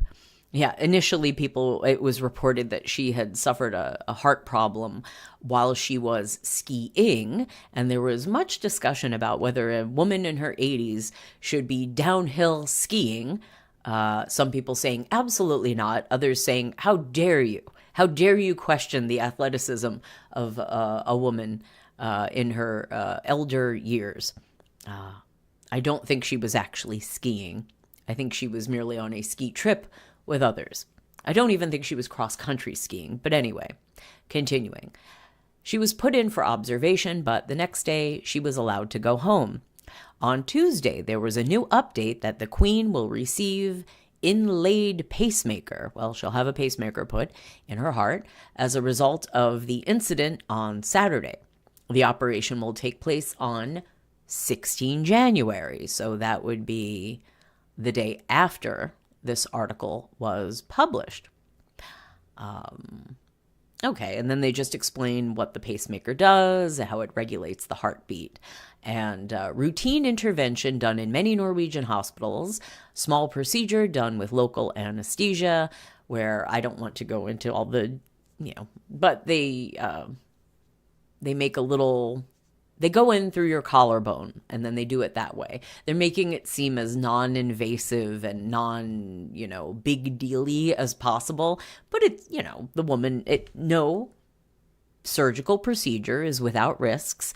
And when one is, elderly, the risks increase. So I would think that even though that is a routine thing done all the time, anything can happen, especially with an elderly lady. So it was mystifying to me to read this. So this is from the 27th. This is from 2 days ago. Here reveals. Here's the king's hunting team. The king takes a break from everyday life with hunting in Scotland. Age is no obstacle to adventure. Now, I ask you, does this look like a man who's doing a lot of hunting? I suppose it's possible one can sit and wait, like in a blind or something. I don't think that the king is going to be going up to many deer stands, however. I think the climb would be a bit difficult. But anyway, going on a hunting trip in Scotland. It says, after what must have been a particularly demanding autumn, indeed, what with the shaman and Marius and Martha, King Harald enjoys a pleasant boy trip with his hunting team. Okay. On Saturday morning, Seen Here could print the pleasant news that King Harald, 87, almost 90, was going on a private journey to Edinburgh in Scotland. The castle's communications manager told Seen Here that they are not in the habit of commenting on journeys of a private nature, and therefore could not reveal the reason behind the king's foreign trip. Well, vacation? Private trip? Private relaxation? That seems like that would be enough, would it not? Why would you need an explanation? I don't know. It is no secret that the royal family is leaving behind a dark and turbulent 2024 and the start of 2025 has already managed to present some concerns after Queen Sonja, 87, was hospitalized after a ski trip. Therefore, it is conceivable that a small break in the otherwise hectic calendar may do good for King Harald. And there he is from his annual Christmas television broadcast. An avid hunter. When King Harald was pictured entering the private plane on Saturday morning, he was wearing green tour clothes. This led See and Hear's royal expert to speculate that the king was going on a hunting trip with some friends. To me, it seems that the king is simply going on a boy trip, and out of his clothes, to judge, I guess, by his clothing, we're guessing that it is hunting on the program. It also fits with the choice of destination. We also know that the king is an avid hunter and is on a hunting team, or part of a hunting team, Carolina Wagle said.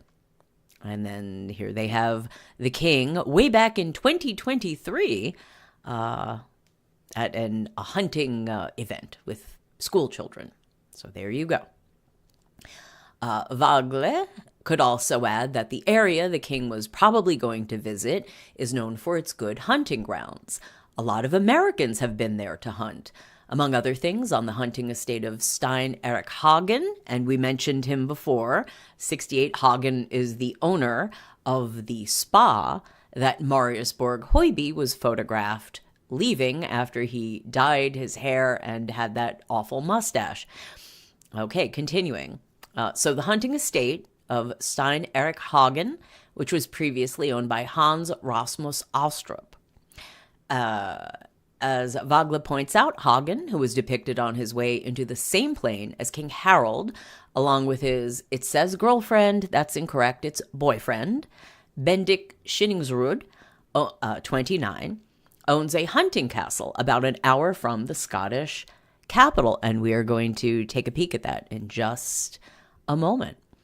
And this is Stein Erik Hagen and his boyfriend Bendik Schillingsrud.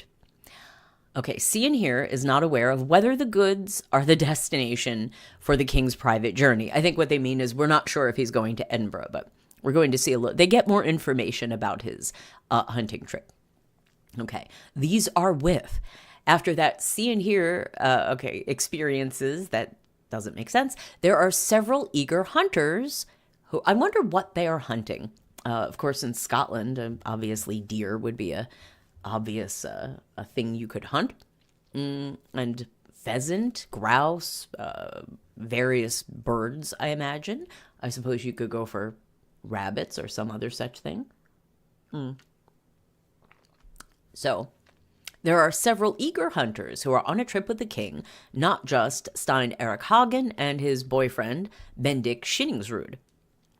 In addition to Hagen and Schillingsrud, well, also, after what See and Hear experiences, so I guess they mean what they found out, Christian Sveas, 68, Carl Nikolaus Vedel Jarlsberg, 51, and Christian Ringnes, 70, be among those who will hunt big on the Scottish plains. This was after their vehicles were observed in the parking lot. So this is Christian Ringnes. Art collector, Norwegian businessman Christian Ringnes has one of Norway's largest private art collections. And if you have been following our series on the Wildenstein family, you will know that art collecting is not at all suspicious, not a suspicious activity at all. The collection includes sculptures by blah, blah, blah. He has given the municipality of Oslo 300 million kroner for the preparation and operation of the Sculpture and Cultural Heritage Park, Ekebergparken in Oslo, which opened in 2013. Previously, he has given the city Peacock Fountain, I guess that's a statue or a sculpture, at the National, I don't know how to pronounce that, National Theatre Station, and Kate Moss in the Opera Passage. Kate Moss, okay. And this smiley guy, very smiley man with twinkly blue eyes, is Christian Sveas, also Norwegian businessman, investor, art collector, and donor. Okay. We'll take a little bit more of a look at his his hunting companions. The king, I would say, does not have a very diverse group of friends. They seem to have a lot of things in common. Being incredibly wealthy and largely and maybe not largely, but at least half aristocratic, being part of it. Anyway, King Harald is very interested in sports and is often in place at various sporting events. In addition to being a sportsman, he is also very fond of being out in the wild and actively engaged in both hunting and fishing. During the hunting season in autumn, the king thrives at the cabin in Sikkelsdalen, located in the east of Jotunheimen. Then he is usually with the good friends he has in his hunting team, where they go moose hunting. Oh boy. And this is the king and the queen in 2022. Although he has reached the age of 87, his age is no obstacle to the king in keeping his hobbies alive. I am simply happy to see that the king is still doing his hobbies and goes hunting with friends. How cool is it that a man of almost 88 years is still so vital? I love it, and I think many people have something to learn. The king himself has said that one must never stop playing, and that is a piece of advice I think we will get better off listening to, says See and Hear's Royal House expert Carolina Wagle. Although my question is, if your wife has just had a pacemaker installed, and admittedly that would have been a week or two, I guess about 2 weeks prior to the trip. I have not had a pacemaker myself. I am not close with anyone who has, and I am not a medical doctor. So I don't know what the recovery time or procedure for a pacemaker is, but I have the feeling that if my wife were in her 80s, regardless if my spouse were at any age, and they had a surgery, I think I would want to be with them. I don't think I would want to go off to Edinburgh to go hunting with my boy hunter friends, my hunting team of boys, the 60 and 70-year-old boys. But then again, when one has been in a relationship for decade upon decade, I suppose the ties that bind are strong enough that one can say, go, honey, go on your trip. I won't miss you. I won't need you. After all, she's a queen. It's not like she needs the king to come and help her, bring her food, help her to the loo, or anything like that. It's still just odd, and it wouldn't be my choice. And I don't think I would be happy with my mate, my husband, my life partner, if they ditched me about 2 weeks after surgery to go hunting with their friends. But that's just me. So, more information about the hunting team. And as you can see, they're photographing the king on the tarmac here, returning to Oslo from his trip to Scotland. So this is from the 28th. This is just from yesterday. This is the king's hunting team. So with several of the country's richest men. So yes, the egalitarianism of the Norwegian Royal Family is such that the king only hangs out with the absolute wealthiest people in the country. And they, okay. I guess like attracts like, and there's just nothing that can be done about that. If you look at Marius's group of friends, they have substances in common and some other activities of potentially and definitely criminal nature. You look at the king, and I suppose what he has in common with his friends is money, power, and in many cases a long heritage, long distinguished heritage. I guess they like to hunt.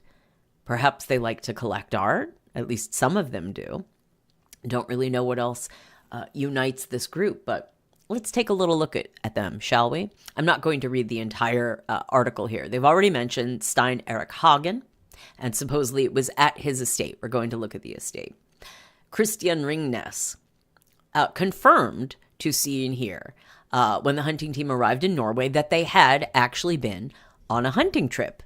Very nice to see you, he told Scene here at Oslo airport on Monday night. Have you been hunting? Yes, confirmed Ringnes.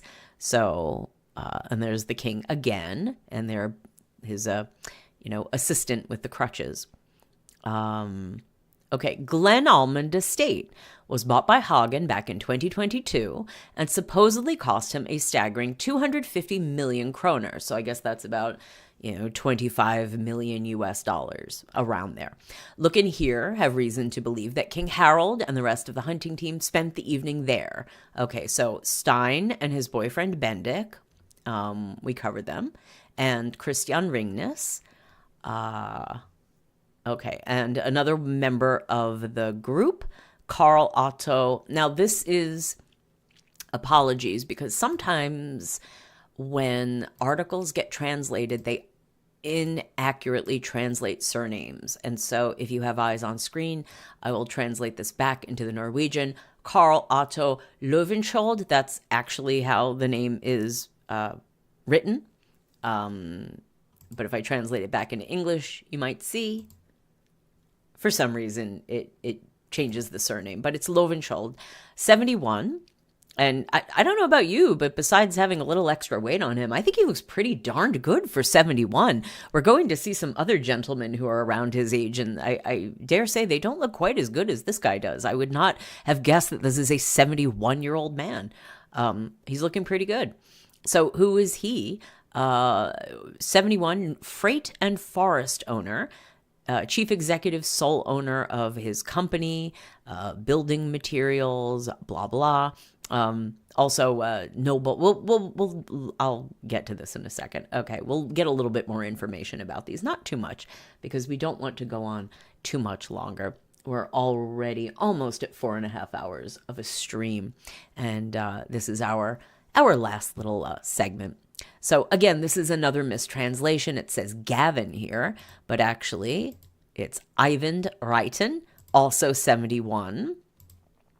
And he, business leader, former politician of the Center Party, Minister of Oil and Energy, and chief executive of Norsk Hydro, and chairman of a number of major companies. Christian Ringnes, 70. Now, okay, this gentleman is 70, right? And this guy's 71? They almost look a generation apart. Like, if you told me this man was, 15, 20 years older than this man, I could believe it. But okay. Not to pick on them, I'm just noticing. It's just curious to me. Okay, so Christian Ringnes, 70, best known for, I like how they call it, liquid gold. He comes from the family that started the Ringnes Brewery in 1877.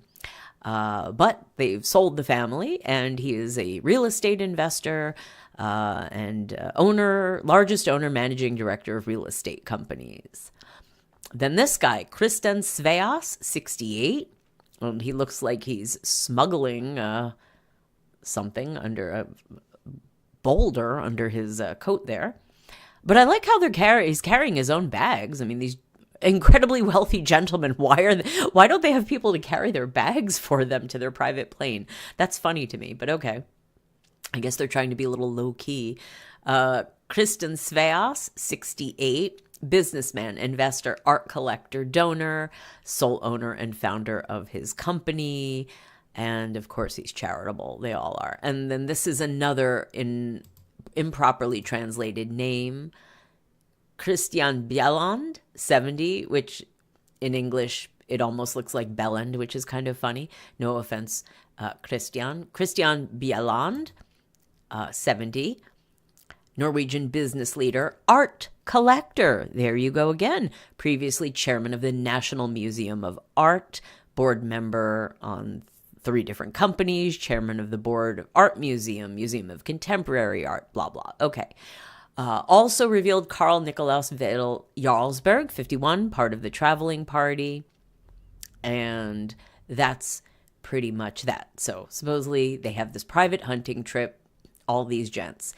Here, let's take a look at the property very quickly. Okay, so this is Glen Almond. This is where the hunting party stayed. And I don't know that we need to bother to read all of this, but we'll just skim it a little. The Hagen family buys exclusive hunting goods, I guess grounds, in Scotland for 250 million kroner. So this is the house. Isn't that lovely? Fishing and hunting, of course. So, located along the Almond River, west of the town of Perth in Perthshire, an hour's drive north of Edinburgh. A number of Norwegian financiers and customers of the brokerage house Astrup Fearnley have lived on the property, but now it has been bought by Hagen, or at least this article is from 2022. Okay. So I'll just scroll down. Here we go. I have no idea what raffin is supposed to be. Pheasant, roe, yes. What is rapfen? What is that supposed to be? Rapfons. I have no idea what that should translate into. Grouse, ducks, deer, roe deer, pheasant. Yes, that all makes sense. The property is over 30,000 acres and has around 18 bedrooms, 2 dining rooms, library, wine cellar, snooker table, indoor and outdoor tennis court, and a great landscaped garden. The property also contains a farm with over 5,000 sheep. Well, it being Scotland, there'd better be sheep. And here's another photograph of the property. Glen Almond Estate was built by the late Hans Rasmus Astrup over the past 40 years to become one of the finest hunting and fishing properties of its kind in the UK. And there's Glen Almond House. Okay. Right. And then they just mention all of these very big and important Norwegian people, including Christ and Sveas, who was traveling with the hunting party, Stein Erik Hagen, who was a guest, and of course now he owns it. And, key figures in Norwegian art gallery and museum activities. So the art thing, I did not realize King Harald was so connected to the art world, or at least the Norwegian art world. Okay, so this just talks more about the property. Hans Rasmus Astrup died on 23 April 2021. He never married and had no children. He was very interested in art and had one of the world's largest collections of modern art. Okay, and then talking about building putting it into a museum. The sale of Glen Almond is at the request of Hans Rasmus Astrup to free up funds, and this is Hans Rasmus Astrup. He's actually the descendant of another man who died, I think he died at like 1899 or somewhere around there, also named Hans Rasmus Astrup. And if you look in Wikipedia, that's the thing about the king's friends. Like almost all of them have pages in Wikipedia, and I mean the English side of Wikipedia, not just the Norwegian side. So these guys have to have some real clout in the world if they're not just big in Norway, but big, worthy of an English language Wikipedia entry. So anyway, it just goes on more about the Glen Almond estate and all of this. And oh, there you go. Stein Erik Hagen and his family also own the spa hotel, The Well. That was the one that Marius was photographed coming out of. So there's Stein and his daughter. All right, cool. So that's the property. This is Glen Almond. And then just a teeny little peek at the hunting party, because I thought it was curious that King Harald would rather spend time with his boys than his wife, who he presumably loves so very much that he was willing to tell his parents that, he would not, he might rather rescind his place in line to the throne, that he would give up his right to succeed, to marry the woman of his dreams, right? He will wait. He will wait forever. He will wait 10 years. He will not marry. He will wait. And then he finally got her.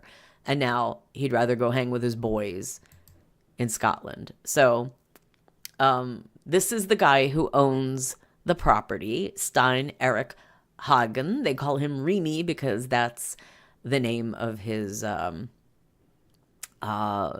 think it's I wanted to say it's a department store or something like that, but that's his business. And we're not reading this whole article. I just wanted to say, interesting guy, because King Harald has been praised for his support of the LGBTQ plus community. In particular, I think it was about 2 years ago, he gave a speech about tolerance and acceptance. And, this was very well praised, that he had done a great job for this. And I wonder if this is part of why the king is so open-minded, is that he himself has amongst his circle of friends, gay friends, gay male friends, one of whom is Stein Erik Hagen, who owns Glen Almond, Remy Hagen, as they call him. He was a man who was actually married to a woman, as you see here. His marriage to forestry heiress Mette-Marit Treshov in 2004 attracted as much publicity as a royal wedding. But in 2015, he came out as a gay man. And now he is with a male partner, Bendik Schrinningsrud. I think that's what the surname was. I don't know if it's mentioned in here. I apologize if I got that wrong, but we mentioned it earlier. So he and his, I guess, boyfriend, I don't think they're actually married, but maybe they are, husband or boyfriend, were on the trip. And it is interesting because it says down here, Stein Erik Hagen married timber heiress Mette-Marit Treshov in 2004. Perhaps that is her. I have not checked. Blah, blah, blah. Guests included good friends like Kristen Sveas, another high-profile Norwegian businessman who is also gay.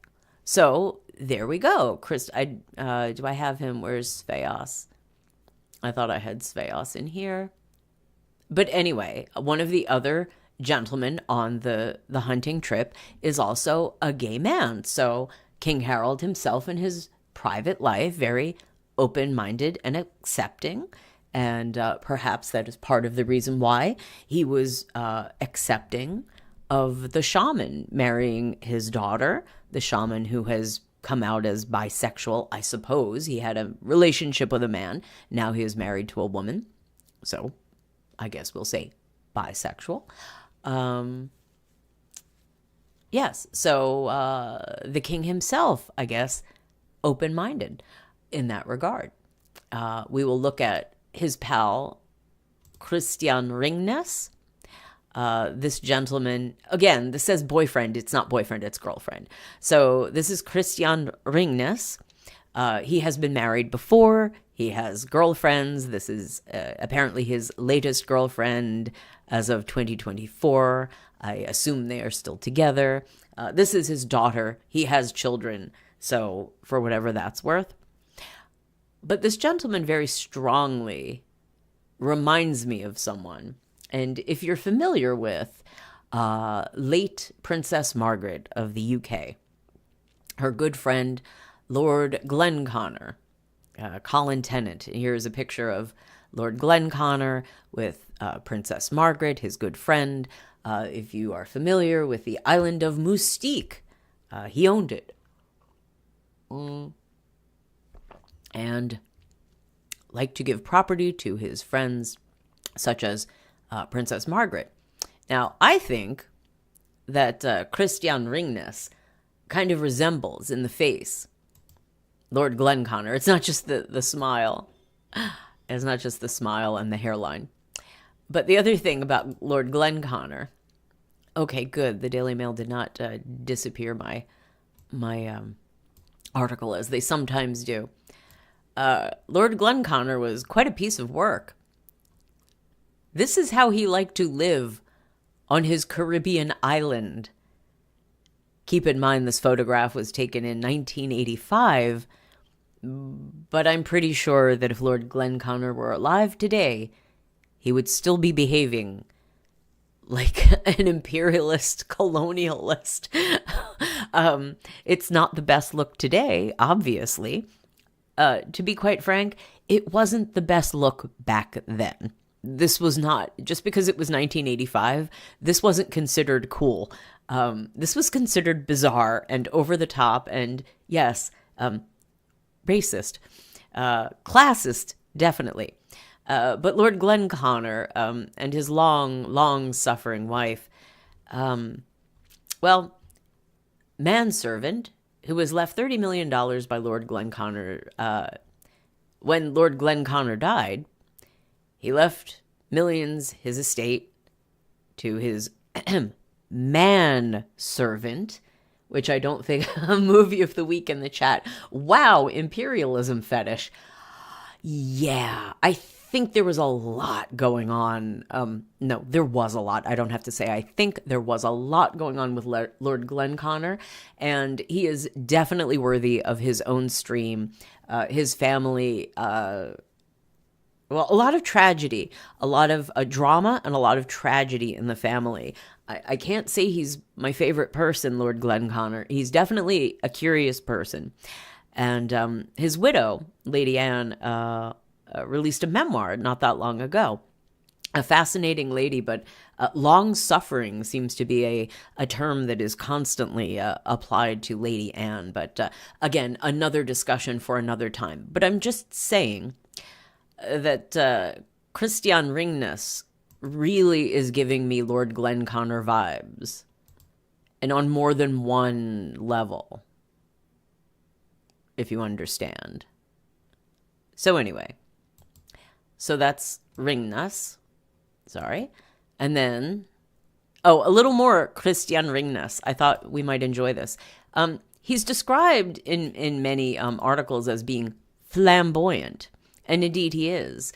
He appeared on Maskorama, which is the Norwegian version of The Masked Singer, one of Princess Martha Louise's daughters. The oldest, Maud, appeared on Maskorama, and we covered that on a previous stream. And here, Christian Ringnes is the lucky pig. I am a lucky pig and am grateful for it. So one of Norway's richest men appeared on the Masked Singer, Maskorama, as the lucky pig. And here he is in costume.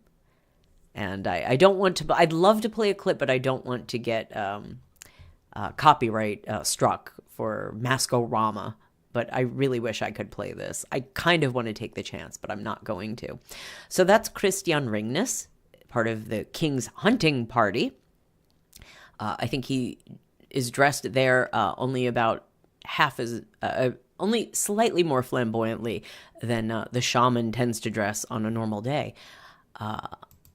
Anyway, so a little look at some of the other, I'm not going to read all of these Wikipedia pages, but I just wanted to show you how prominent the King's hunting party is. This is Karl Otto Löwenskiold, and I mean, just a noble family, right? Landowner, business person, son of, grandson of, great-grandson of, great-great-grandson of, great-great-great-grandson of, 1, 2, 3, 4 greats-grandson of.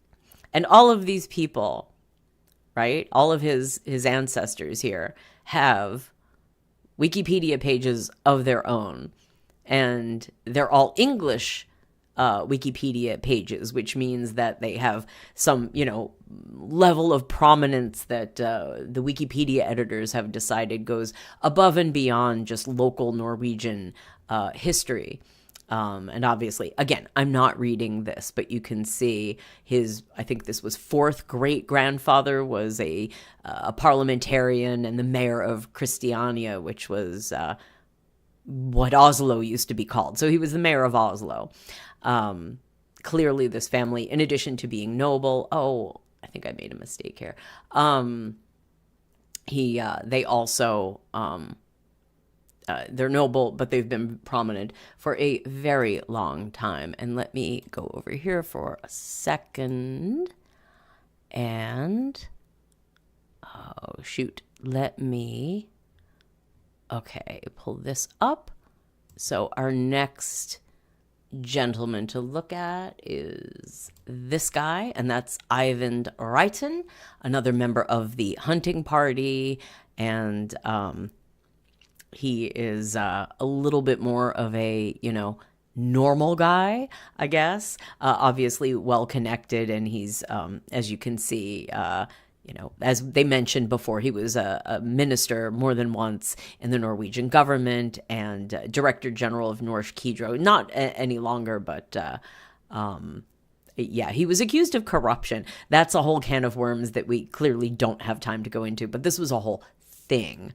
And okay, one second, let me pull up the next guy. Hold on, let me get this open. Sorry, I clicked and lost something that I needed, so now I have to go back and grab it here. And here is another member of the hunting party, Christian, don't call me Bjelland, and he's the fourth. He's the fourth industrialist, art collector, and as you can see, great-grandson of an industrial pioneer. He went to Dartmouth. He went to Harvard Business School. And his wife is the former Harvard Alumni Association president. This guy is very connected, very clout-y, and clearly, again, from a family with power and clout generationally. This is not your average Norwegian dude. The king does not hang with normal Norwegians, it seems, at least not if you haven't accomplished something quite amazing, because one or two of these men are self-made, as it says, but clearly most of them are not. And then finally, the Counts of Wedel Jarlsberg. They mentioned, I forget, Carl Nicolaus, I think, or was his name, the Wedel Jarlsberg guy, just to show you that they are noble. It is a noble family. So the king is not hanging out with average dudes. His hunting party is very, very top notch.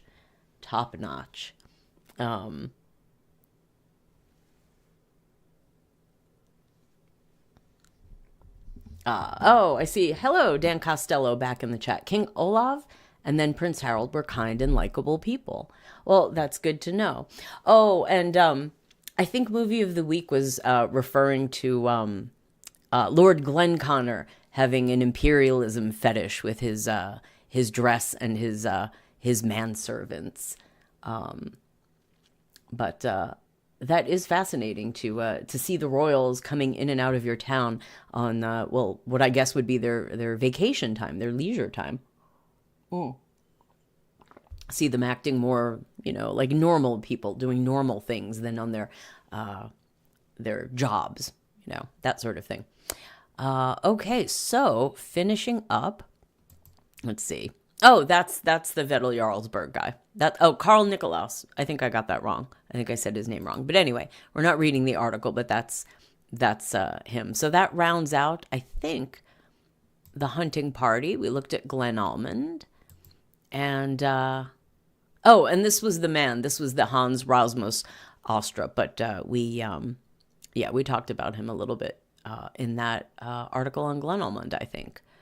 So that's it. That is pretty much what is going on with the Norwegians. And so, yeah, I did wonder why this great love story, which is going to be immortalized in the Amazon Prime series starting next month, why the king would leave the queen after she had a pacemaker installed to go hunting with the boys. But as I said, I suppose when you've been married for so many decades, a little separation isn't that big of a deal. You can sort of, roll with things as they happen. And so this concludes part 10 of our Scandals of the Norwegian Royal Family series. I thank you for joining us. If you've enjoyed this show, please give it a like and consider subscribing to the channel. This is Friendship Empire. I am the Empress, and we are coming back. I'm pretty sure the topic of our next stream is going to be part 2, following up on last week's discussion of Le Bal des Débutantes of 2024, and we will start looking at some actual royals, not just Hollywood royalty, but actual of the blood royals who attended the ball. And yeah, we've got some more interesting and exciting things, some new topics, going to get into, I think, the Danish royal family. There was a request from a listener, that we look into the Danes. And I think that's the next royal family we are going to start a series on. Eventually, we'll probably have a series running of every royal family, but yeah, that's a little bit of what's coming up. And so I thank you again for joining me and hope you come back next time for more Friendship Empire. I am the Empress. I hope you have a great day. Take care. I'll see you next time. Bye.